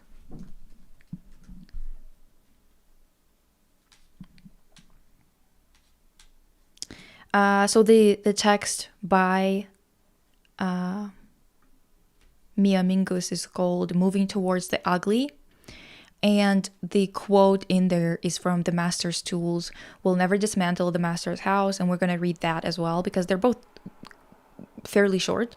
So they could be combined into one. But now I don't know how to feel about Bad Bunny because he is supporting Palestine, but his song is also in the movie. Well, the thing with Bad Bunny, like, for example, his performance at the Super Bowl. So some people were pissed about it because it was like in Spanish, I think, right? Was it? like at least a portion of it or something like that. So people were kind of pissed about it because they were like, well, just being racist pieces of shit. But the fact of the matter is that that performance, to me, is just him being an agent of, again, reinforcing the empire, because he is kind of like a diversity hire or a token, someone who kind of makes the colonization of his own country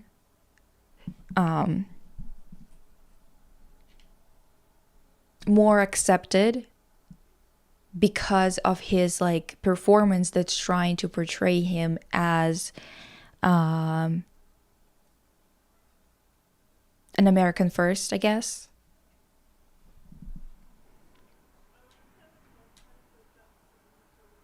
Yeah, Mr. and Mrs. Zendaya are off the list now. Yeah, Melita, this is what we mean when we say Hollywood is filled to the brim with these guys. The more popular they are, the more questionable the ethics. I don't think Bad Bunny is like bad. It's mostly, I think that he's Puerto Rican, no? Yeah, Puerto Rico. So my feeling about him is that this type of representation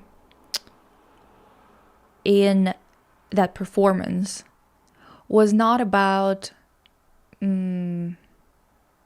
diversity as much as it is about, basically it is kind of about diversity, but it's about diversity of a very specific kind. It's kind of like Jay-Z or Beyonce, like this is diversity for the sake of keeping the empire where it is, and it is more about legitimizing of the institution that has and will and is against their own people.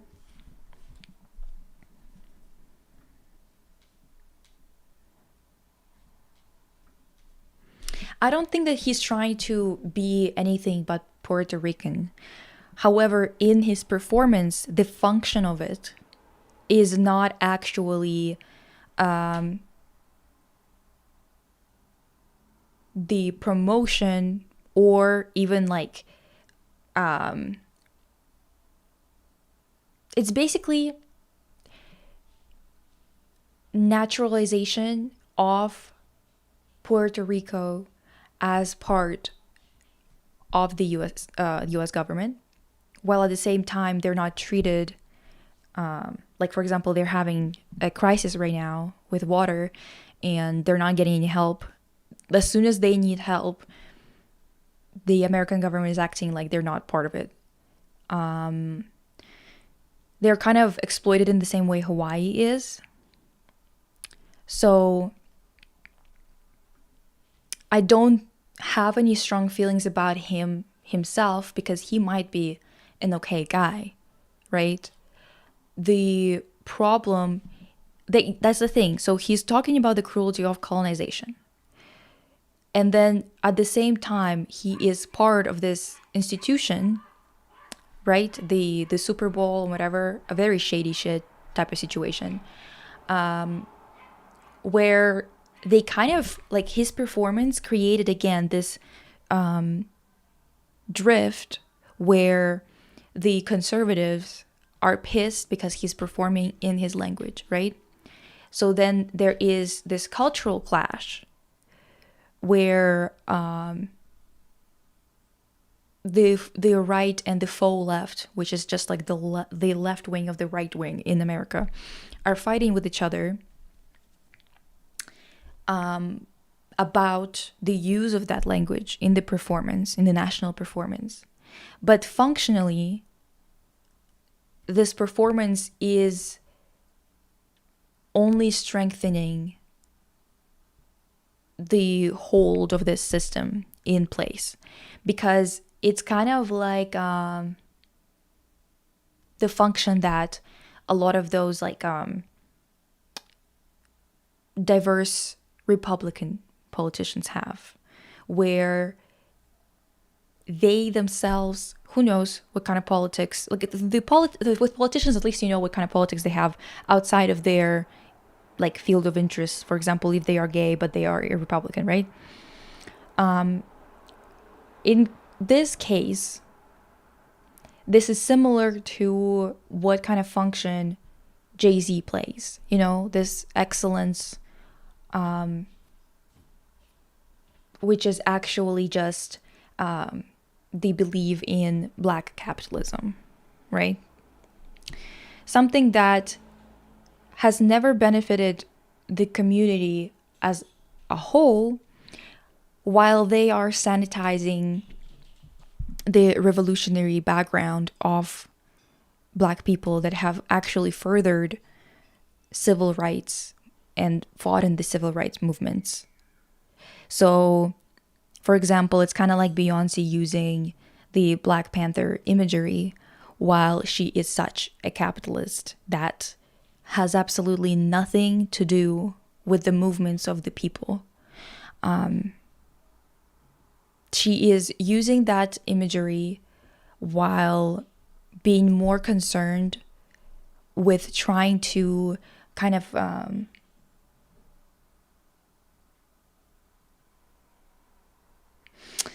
do I say this? It's kind of like, you know, that t-shirt that she wore with the cowboys, this particular group of cowboys who were African American cowboys who got paid to hunt down native people. So it's like people who are not friends of their own people but are trying to embed their identity within the American identity. Because the thing is, some people don't do it knowingly. So I'm not accusing Bad Bunny of knowing that he's doing it. But technically, his performance is not supporting his decolonial sensibilities or his support of decolonization. Does that make sense? Because I think that there must be someone who has written about it.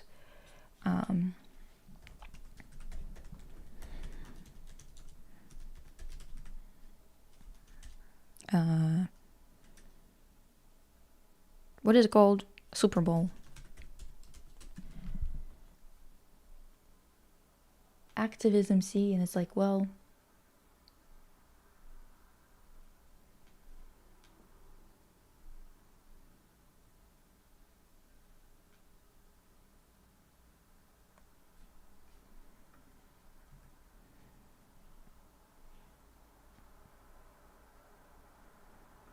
maybe it would be easier to find it. I mean, Beyonce said it herself, Jay-Z is a black Bill Gates in the making. Yeah. Unfortunately. Buffalo Fighters, something like that. Yeah. And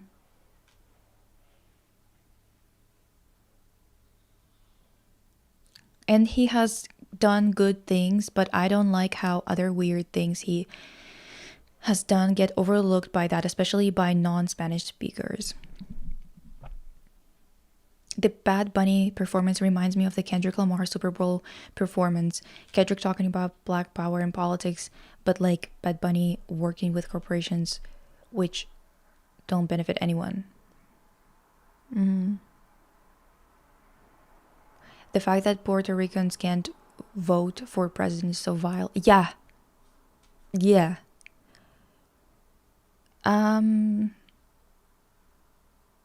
I was so pissed at Beyonce appropriating black and brown, trans and queer ballroom culture. Like, she promised there would be gender neutral restrooms in her concerts and there wasn't. And I'm pissed at some trans and queer people defending Beyonce when I'm like, guys, she's a billionaire. Yeah. DuckDuckGoose user? Let me see. I feel like maybe on Substack it's going to be easier to find something about this.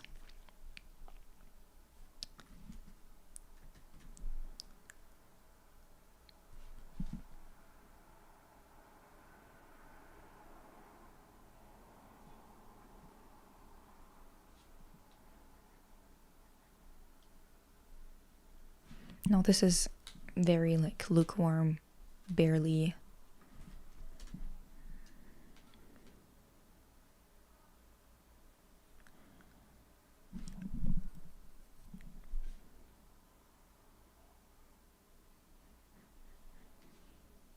Mm.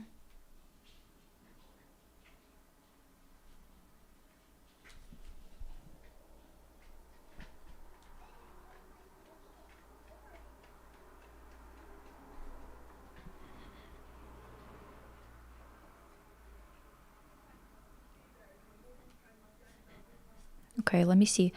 Uh,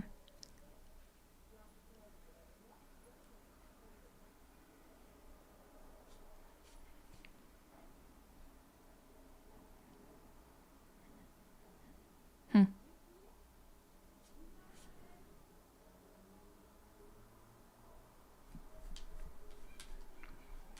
Oh my god, why does it always just like close the entire thing when you leave an article?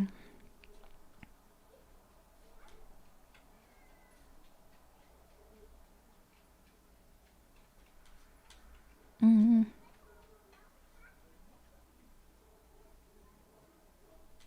So yeah, there's like a lot of articles that are like, oh, MAGA is losing the culture war and Bad Bunny proves it. Um,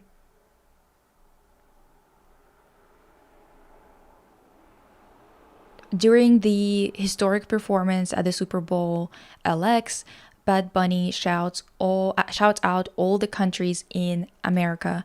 So mm,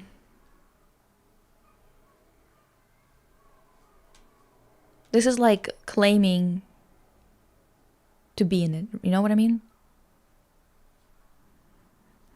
Um, God damn it! It was like everywhere when it happened. Now I can't find anything, but like the most is like kind of people talking about um, like things like the NFL used Bad Bunny to divide America to boost ratings, and it's like, okay, whatever.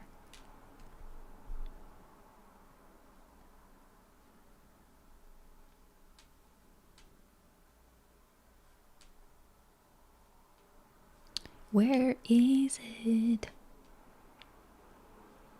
Yeah, things like people writing Bad Bunny embodies the American dream, things like that.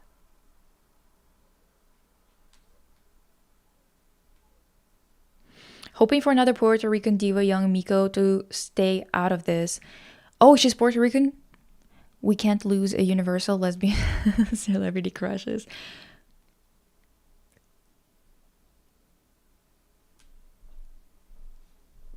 Oh, bye, Clara. I watched a good video about this today, similar to what Bad Bunny is doing, but about Palestine celebrities like Saint Levon and Eliana, how they are inadvertently tools for capitalism. Yeah, like when they realize that they are really losing on some kind of front, they need to have somebody like this. And it doesn't mean that that person is always in on it. It doesn't mean that they themselves are doing this purposefully. So that's why I'm saying that I'm not trying to say something about him specifically because I don't know him like that, obviously. But it's definitely one of those things where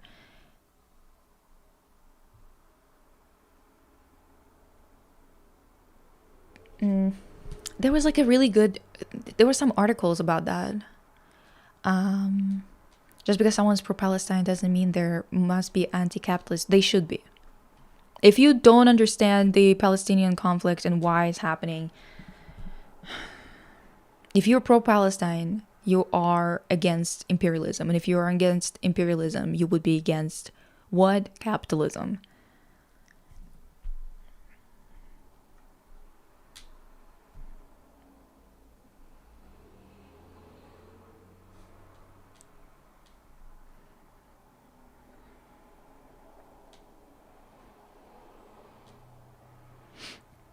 What do we call people who use minority struggles as a for-profit spectacle and token for capitalists? Token? Usually token something, right? Like token whatever identity they are kind of being used for. Regardless, it's kind of like that. I mean, but I don't think poorly of him, because I don't know whether this is just him being used, if this is something that he's doing on purpose, if this is just a byproduct.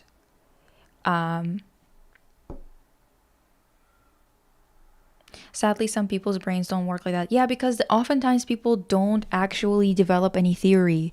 Like, you have to have a sense of how you're analyzing every single situation.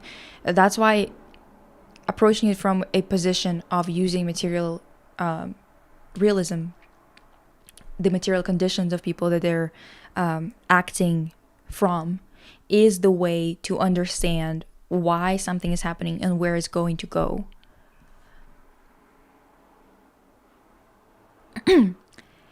Just because you say so doesn't fucking make it so. Just because there are people who are pro-Palestine, who don't oppose capitalism, doesn't make it a sound stance. There are people, many people, it seems like maybe you included, who don't have a strong sense of what they're actually thinking about. Yeah, I mean, you can say whatever the fuck you want. It's still, the fact is still a fact. That you don't understand politics very well. You don't understand economics very well. You don't understand why things are happening the way that they're happening. And this is why you think that it's a legitimate position to be pro-Palestine, but not opposed capitalism. It's an oxymoron.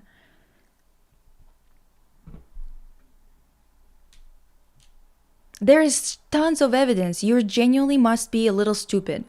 Unlike you who randomly say conservatives want to privatize healthcare, are you genuinely? You must be stupid. There's no other explanation. You're behind. You're either stupid or you're behind. You need to catch up if you're going to be having this conversation. Genuinely.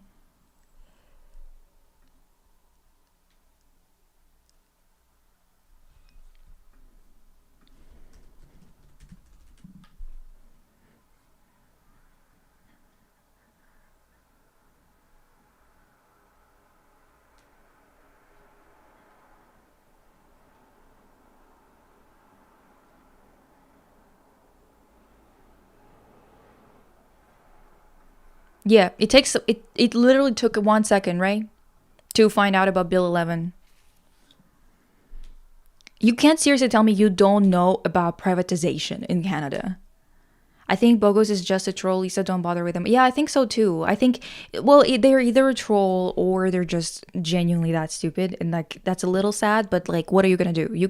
I can't force people to use their brains. And I genuinely, like, that is not my fucking problem. And also, I have said before that I am not that patient, nor am I that nice.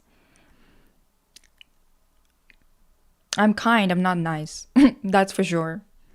I think that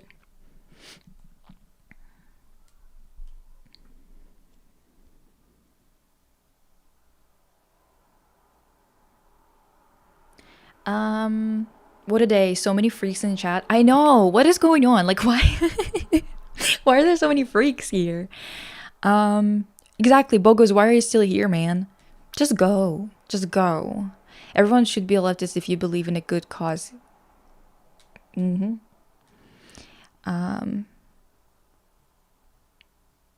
Oh, okay, that makes sense. Yeah.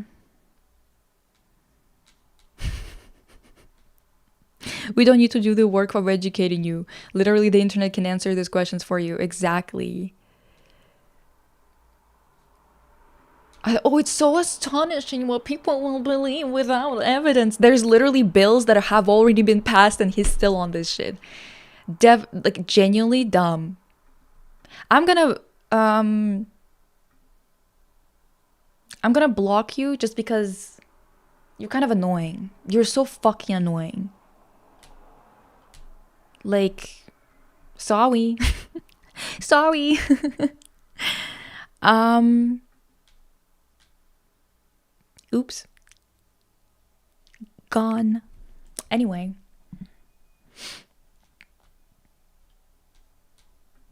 Sorry, Spader. Like you went to pull up a link and I blocked him.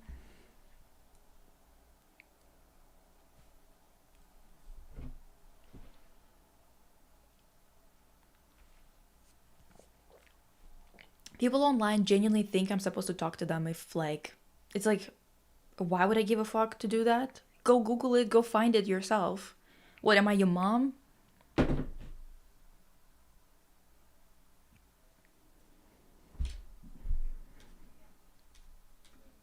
Proving you're wrong by providing no evidence to people or something else. I genuinely, God, that some people are like so really something. Whatever, he can still see the link in my message, so this is for you, bozo.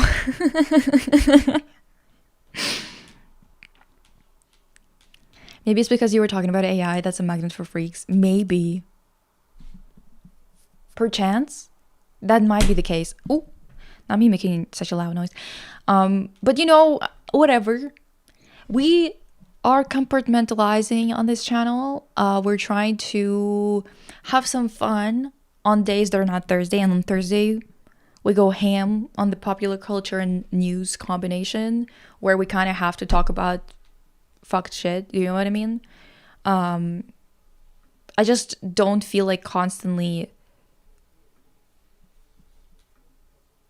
Well, we have to have some fun together, right? That's why I'm trying to compartmentalize with this. Because I think everyone deserves some fun and a good time. And I think that there's not a lot of spaces online where you're like, you know exactly where everyone stands. Like, it's a pretty good community, but you're also having some fun on the side, or you're having fun and you just like talk about it sometimes, right?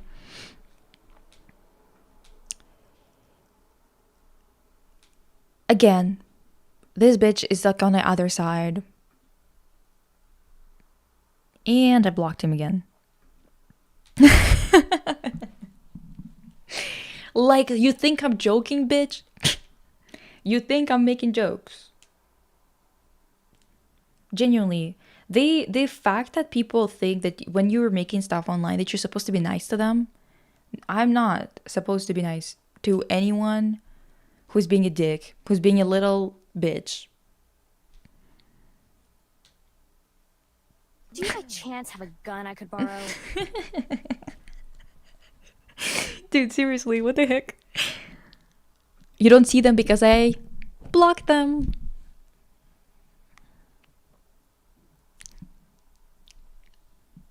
Who said that? Who was that?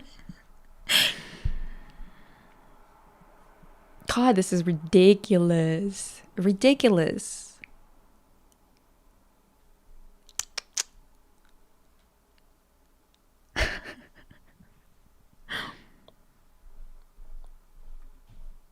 Can't believe that shit, dude.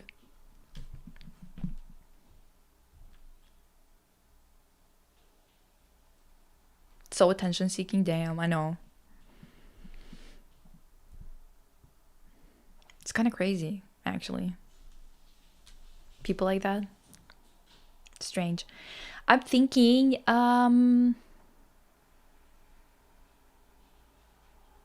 should we do like, I don't know, I've been thinking about maybe doing some kind of like fun little challenge thingies where we do like a week of this game or something like that, or whatever. Also, maybe like a little event type deal where we like we were talking about submissions of like confessions, and then maybe doing like a, do you think Bogos is working class? Who knows? I've seen a video recently from this guy who was like in Calgary asking people about Alberta leaving, like if they want to separate and stuff like that. And this homeless guy was talking about separation because he was like, oh, all these immigrants are taking our jobs and whatever. And it's like, Diva, you're on the wrong team, Diva. Do you know what I mean? But yeah, we were talking about how we could do confessions and then do like a whole thing of like kind of like a therapy speak episode on that or something like that. Like I want us to do something fun together. Do you know what I mean? Guys, I found a Zio website that has a list of celebrities that says if they support Palestine or Israel, and they have pro-Palestine celebrities listed as Zio. Why? What? Why? Oh! What?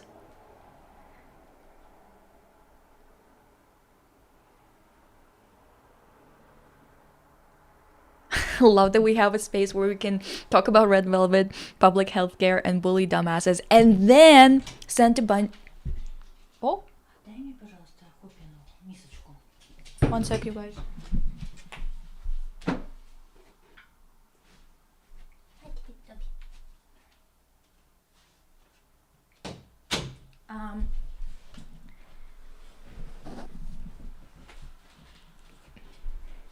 The fun part is also the fact that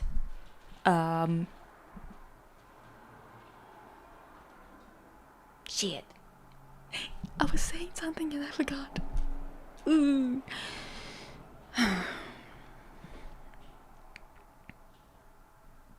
That's so confusing. What the hell? It could be for any day, I feel like, because the thing is, I feel like with therapy speak, I need a topic, or I need to like have something specific, either other people's also, you know, like submissions and stuff like that. So it's like, it's called Israeli Company. Oh, okay.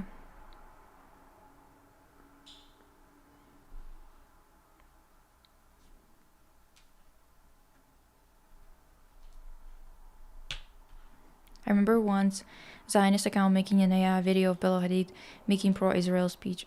Damn.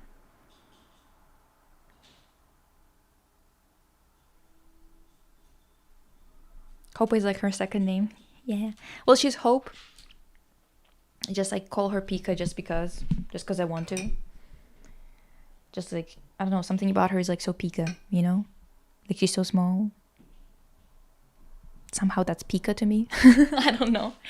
But yeah, I just feel like it would be fun. Like, what kind of lives have you watched that were like the most fun you've had? You know? Because I want to do something really, really fun for us. Ooh, this is hot as balls. Holy shit. I like wanted to put it on my knee, but it's too hot. Hi.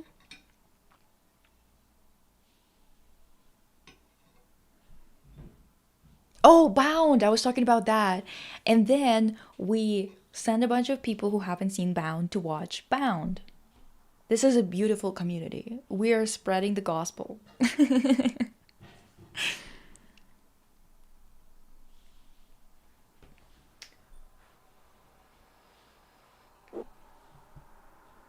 What was I? Vanilla, but she's crazy. I've watched her stuff. A lot of her lives are not that crazy. I watch her stuff sometimes.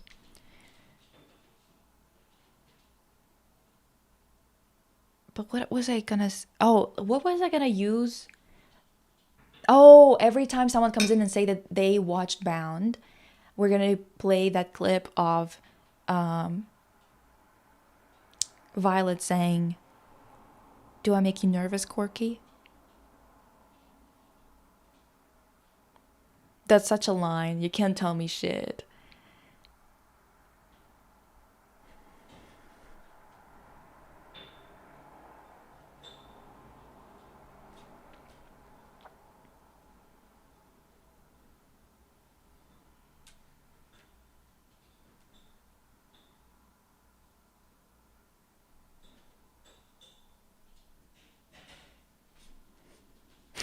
I made all my friends watch it after the new Cat's Eye video. The Cat's Eye clip doesn't compare to that clip.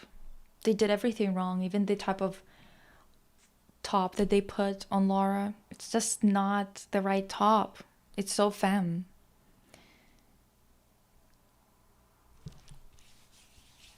Fine. Since it made them watch it, fine.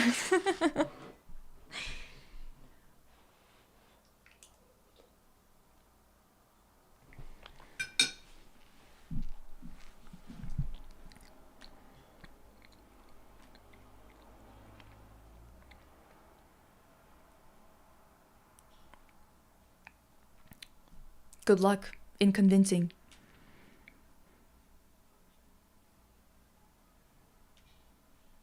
Was the video good?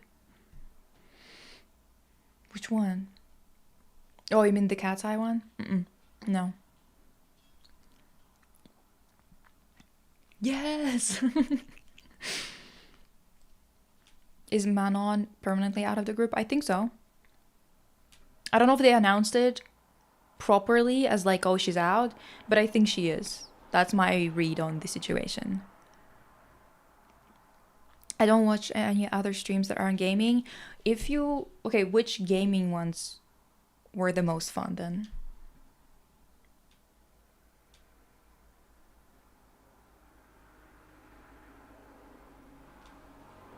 She's gay, so I think it's gonna work. Oh. That movie proved some things to me.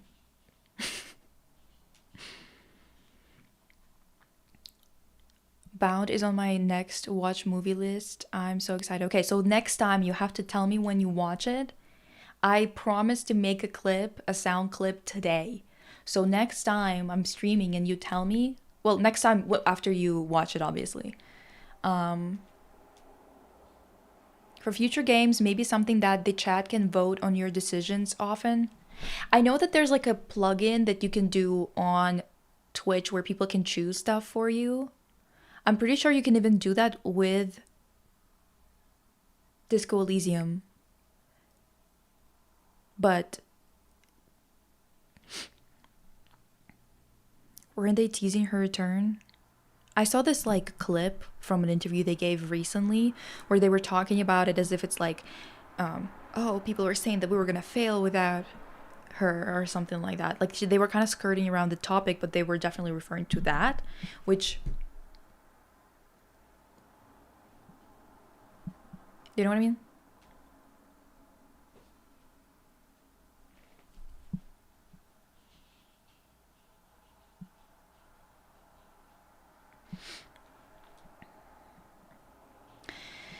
I usually watch people who play online or horror games since I'm too scared to play myself. That makes sense. I'm like not scared of playing per se. It just grosses me out because it's always disgusting. Do you know what I mean? Like maybe, like I understand that disgusting stuff is like part of horror.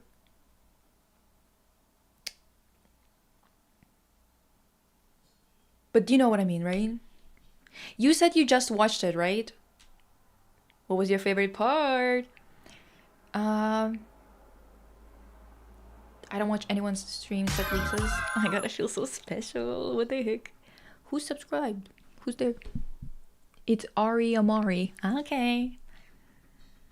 Welcome. Welcome to the pride. You know, like when it's multiple lions and lionesses. It's a pride. Yeah, I feel like all of a sudden their publicist started allowing a bunch of Manon questions. Yeah, I don't know. I'm like, I feel like, listen, my read on it is that she's not going to return. I don't know why they're doing it this way, where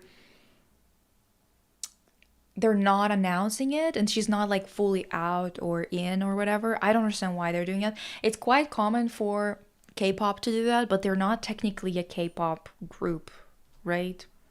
At least they're producers and stuff like that. I don't think that they're K-pop. The first time I watched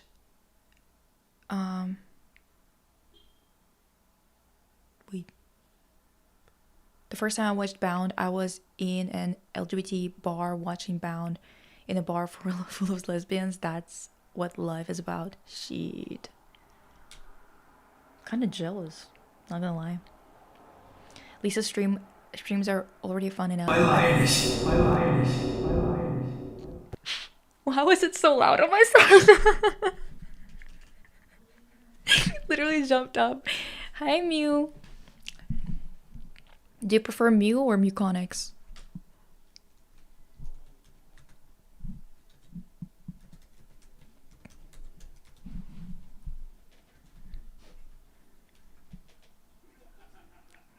Oh, thank you, Ari. That's nice of you to say. I think they're keeping Manon like this for publicity. I personally like it when you're playing together with someone. I like it too. It's really fun. I love doing those.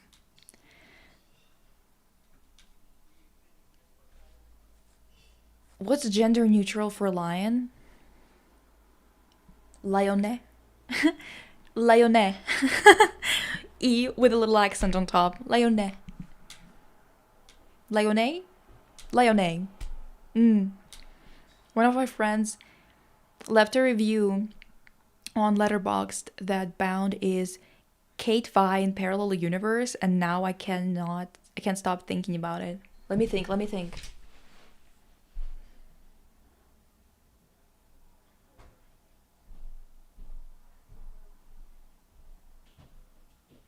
You know what? It's kind of like that if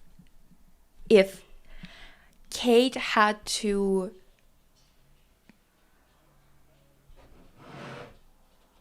if Kate was following Vi's look at the world, if she basically, or maybe not even Vi's, but if both of them went more of a rebellious route rather than the establishment route. Does that make sense? Because Vi and Quirky, CEOs of like having something puppyish about them. Do you know what I mean? Does that even make sense? Horror games are so gross a lot of the time. I agree. I've enjoyed a lot of them, but aren't overly gross, but just scary. Yeah, that's the thing. I'm like, do we have to do the maggot shit? Do we have to do the liquids on the floor? Like, please. But I understand that it's part of, like, it's obviously part of horror because it's horrific, and it's part of like gore and other things like that. I guess I enjoy when, like, I don't mind horror if the story is really good, right? I don't go for horror specifically, but I really don't mind it if it's just like part of it because the story is so good and it needs to dip into those topics. Does that make sense? I don't know.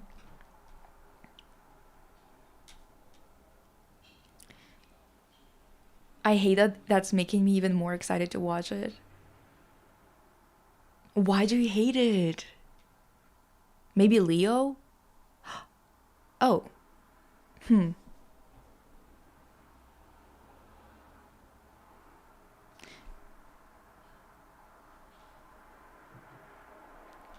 Okay. Lion Cube? No, Lionne. Come on. Or Leo. We can do Leo too, I guess. Whatever. I started watching Arcane because of that review. Also watching it Latin American dub for the first time. And it never stops to amaze me how good their dubbing is compared to other languages. Latin American dub. Do you speak Spanish or something along those lines, or what? Every Thursday there's a pop culture stream. She also games, and there's also Therapy Speak streams weekly. Yeah. Why is Bad Bunny still on screen? Oh my god. Oh my god. Do you hate him? Whatever. I don't know, when the phone rang from the other side of the wall, it was chills, you guys. I locked in for real. No, the way that they made that was so good. Honestly, it's such a good movie. Also, I only watched first season because season 1 pissing me off with its politics. Melita, me and you together, girl. Me and you together. I'm literally like, I know what happens in season 2. I do want to watch it just to see Vibe be hot and sexy. Hate, I hate the politics of that show. I swear to God. But the chemistry between Corky and Vi is so insane. It's nuts. It's nuts. Genuinely. I was like sitting there like, wow. No, this is what I was talking about in the video where I was talking about the fact that like we have so much like sex in shows and movies, but we got no eroticism or sensuality. Nothing is actually attractive. Everything is just like sex, but it's not attractive, it's not sensual, it's not interesting. It is just kind of like so pedestrian in the approach, so like uninspired in the approach, so lacking in chemistry to such a degree that is more of it makes you feel like you're just watching meat.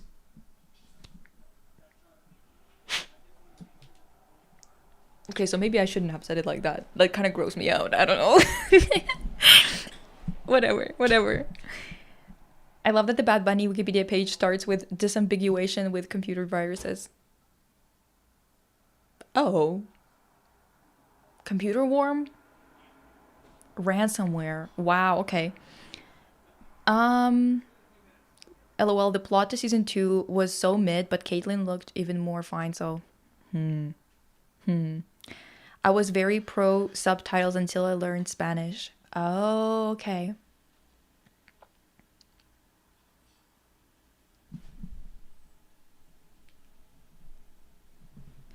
Yeah, no, seriously, Sweater, that was me.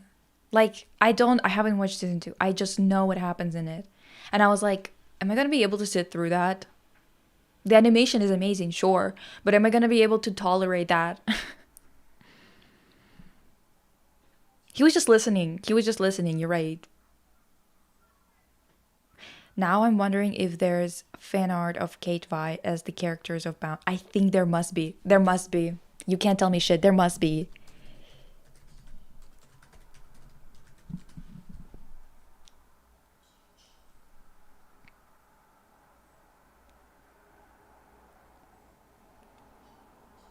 Wait, let me bound characters because I feel like I'm gonna just get some real crazy shit in here if I just put.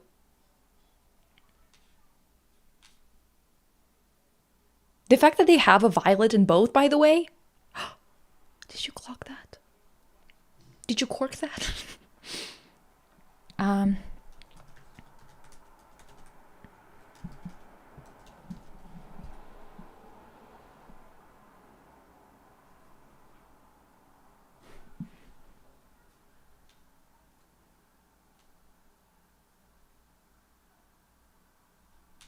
What the hell? What the hell? I'm not seeing any. Wait. That can't be right. Come on.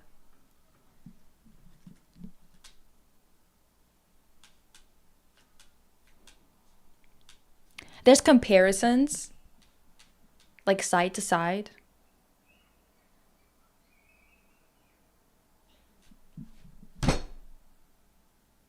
That's fucked. Alright. You want to seriously tell me there's none? What's with this? You guys can't be serious.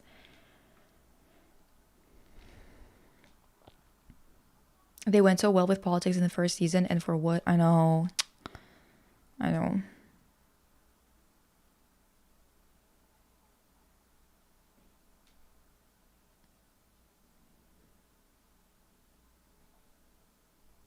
Where's the tension? Where's the yearning? Exactly. And earning. Where is it? It's just like, it's so like watching meat. Well, not in Bound. Well, in Bound, there is none of that. You'll be correct. Yes.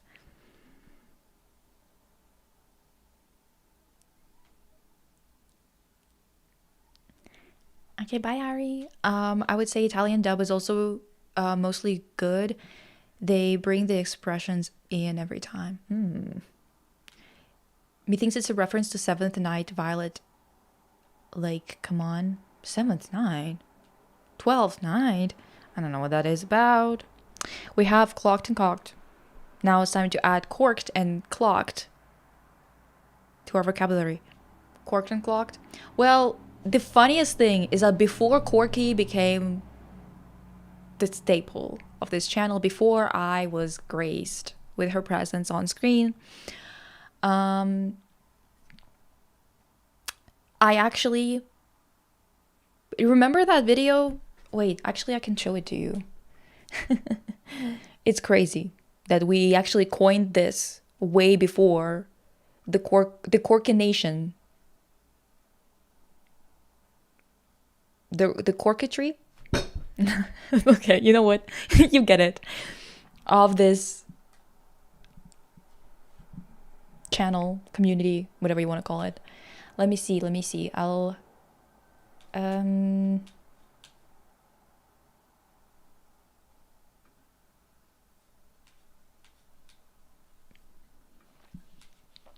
let me see. Where is it?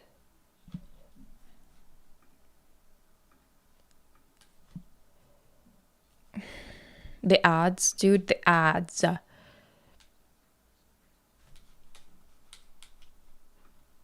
can't believe there's no art.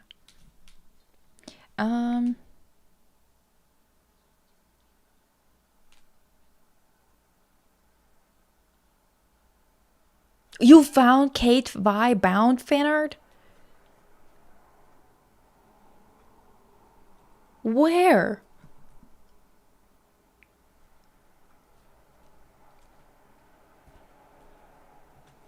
Okay. I found it. Oh, 12th Night is the Shakespearean. Okay. Sherry, no, take us there. Take us there. To the Discord now. Show it to me, Rachel. Bound 1996 on Twitter. Just 1 second, divas. Just 1 second. Let me add it in. Are you sure?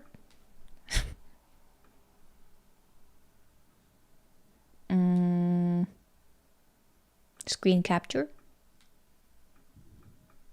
Window. Oh, so big. What the heck? Oops.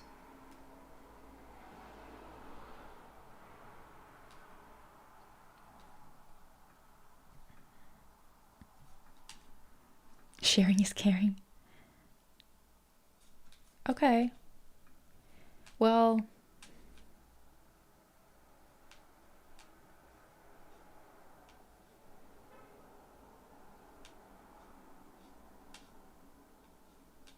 well,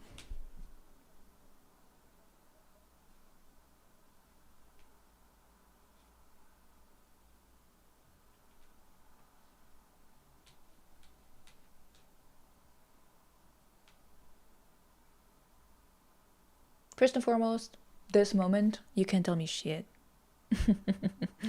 Yeah. I can make some too. I'm an artist, LMAO. Maybe some ideas. Yes, diva. Do well, guys. Oh, try Kate Vi Bound 1990. Okay. Kate Vi Bound. Oh. Okay. I hate gay Halloween. What do you mean you're Corky and Violet?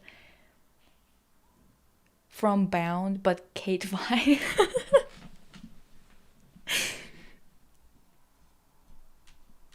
Good for them.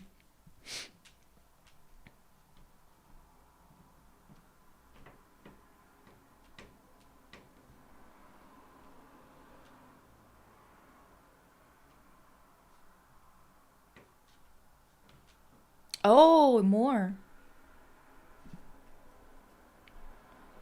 Yeah, yeah, yeah.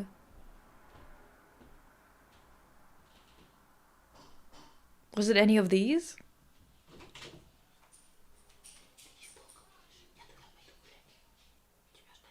Да подожди.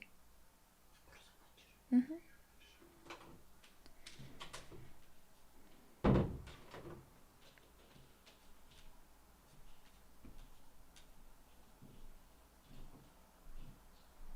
Why was it like none of it was on Tumblr? Explain that to me quickly.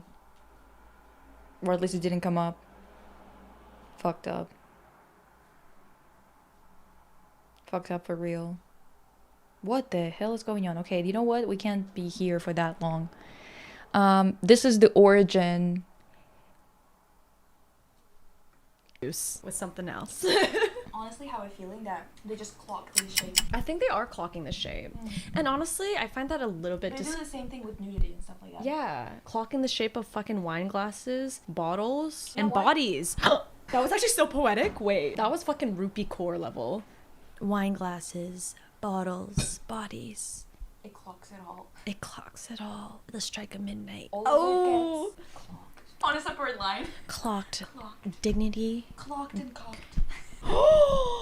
Wait. Clocked and cocked. Wait. That's crazy. Clocked, cocked, corked. Girl, you're saying a lot of things you should not be saying right now. I will put You- fart sounds over it. I didn't. You blaming the fucking alcohol for being the reason you're getting demonetized or blocked while you're saying cock, corked cock. Like, girl, it's you. They made this So, guys, we knew ahead of time. Do you understand how special this is?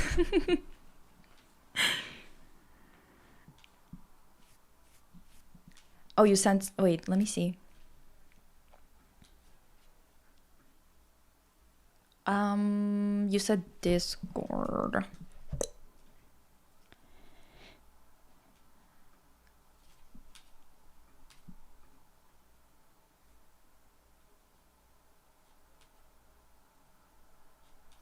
Let me see, let me see. Where'd you drop it? In the streaming thing, maybe?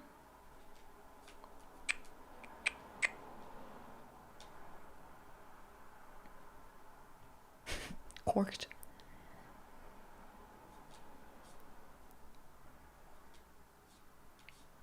Oh, in the art thing. Okay, got it, got it, got it. Yeah, yeah, this one.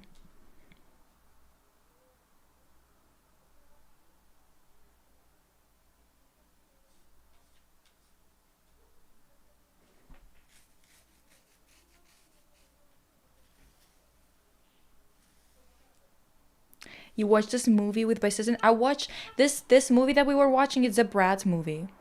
It's not. We weren't watching Bound. It's just, you know,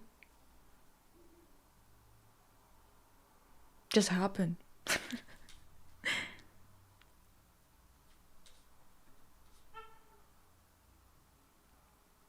Yeah, it's alright. It's not like you didn't want to go.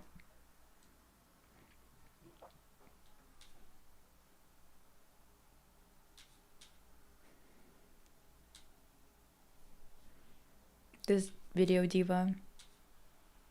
Love this video.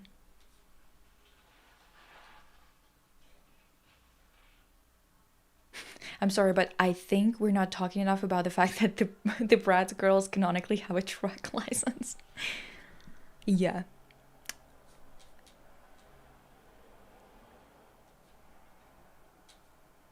Maybe it's a sign to watch together. To watch what together? Ooh. They're so pretty. But I keep having to re-glue them on. It's so annoying. What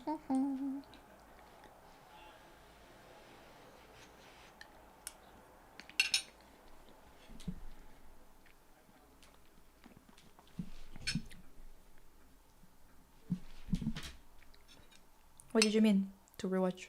Or I mean to watch together?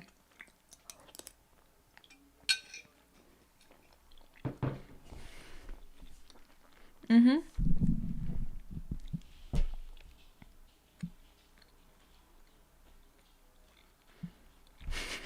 No, nothing happened. Well, I mean, the video is not monetizable. And I had to erase a couple of songs. But the video is still up. It's just I can't get paid for it. Which, I mean, I don't really get paid for this. So, whatever.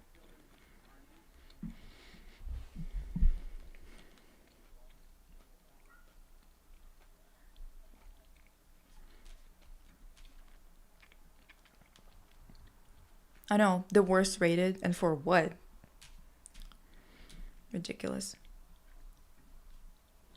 Anyway.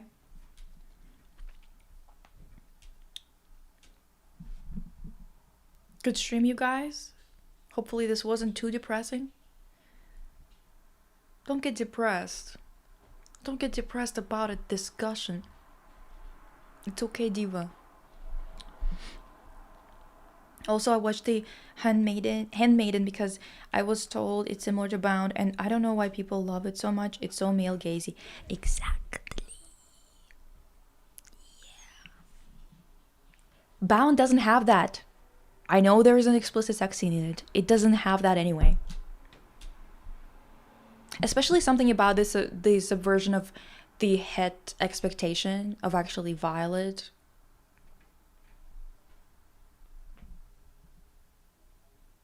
Topping in that scene. Do you know what I mean? Corking and clocking, and you did it at my birthday dinner. I meant to watch gay movies. Oh, well, we'll get copyrighted, Diva. We'll get clocked and cocked and sent to the disconnection dungeon. I guess we could do it on Patreon because I know that you can do it there because we do it all over there, but I can't do it on main.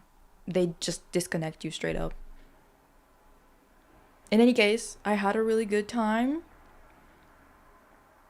Oh my god, you're gonna cork up some art for us soon? Yes! Do it, do it, do it! Oh yeah. Yeah, films that are made by men. Yeah, Diva.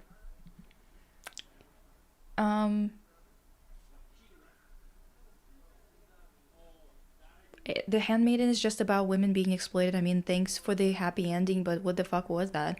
The director is just a middle-aged perverted man. How dare you compare them? Exactly. How dare you compare them?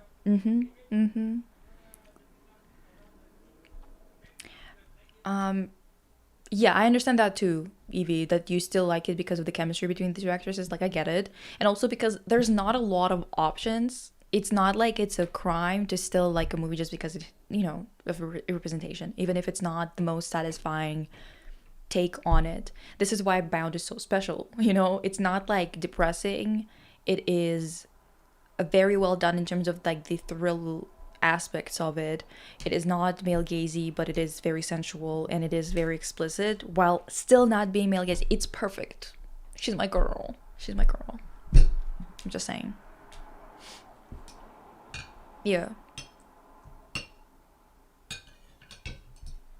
Having an affair. Oh my god.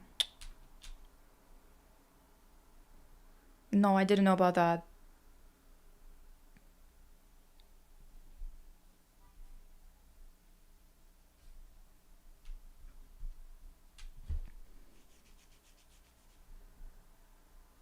Also,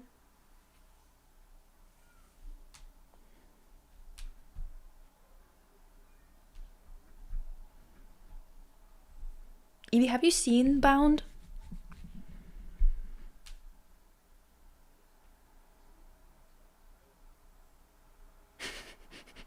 Yeah, except for the blue is the warmest color. I'd rather not have representation. Yeah. Yeah.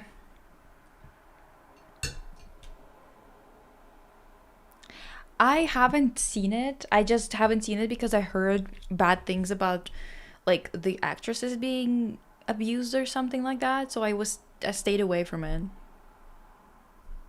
So, you know what I mean?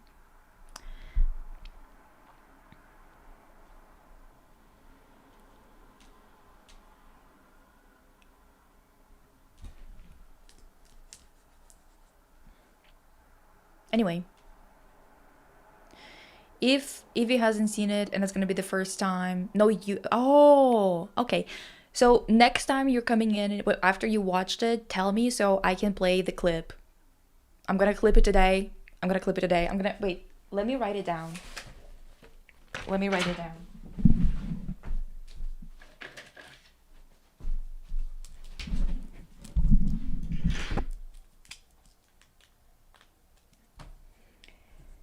Clip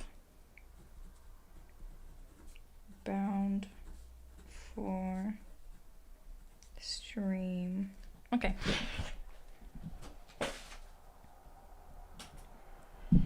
All right. Great time. I'll see you soon, guys. Probably in, I don't know, probably Sunday, but I might see you earlier than that. I doubt it though. Mayhaps on like tomorrow if I'm gonna be dressing up for the deep dive part. But I think that I'm not gonna be done yet. Is Sunday going to be therapy speak? If we have any submissions, because we need submissions.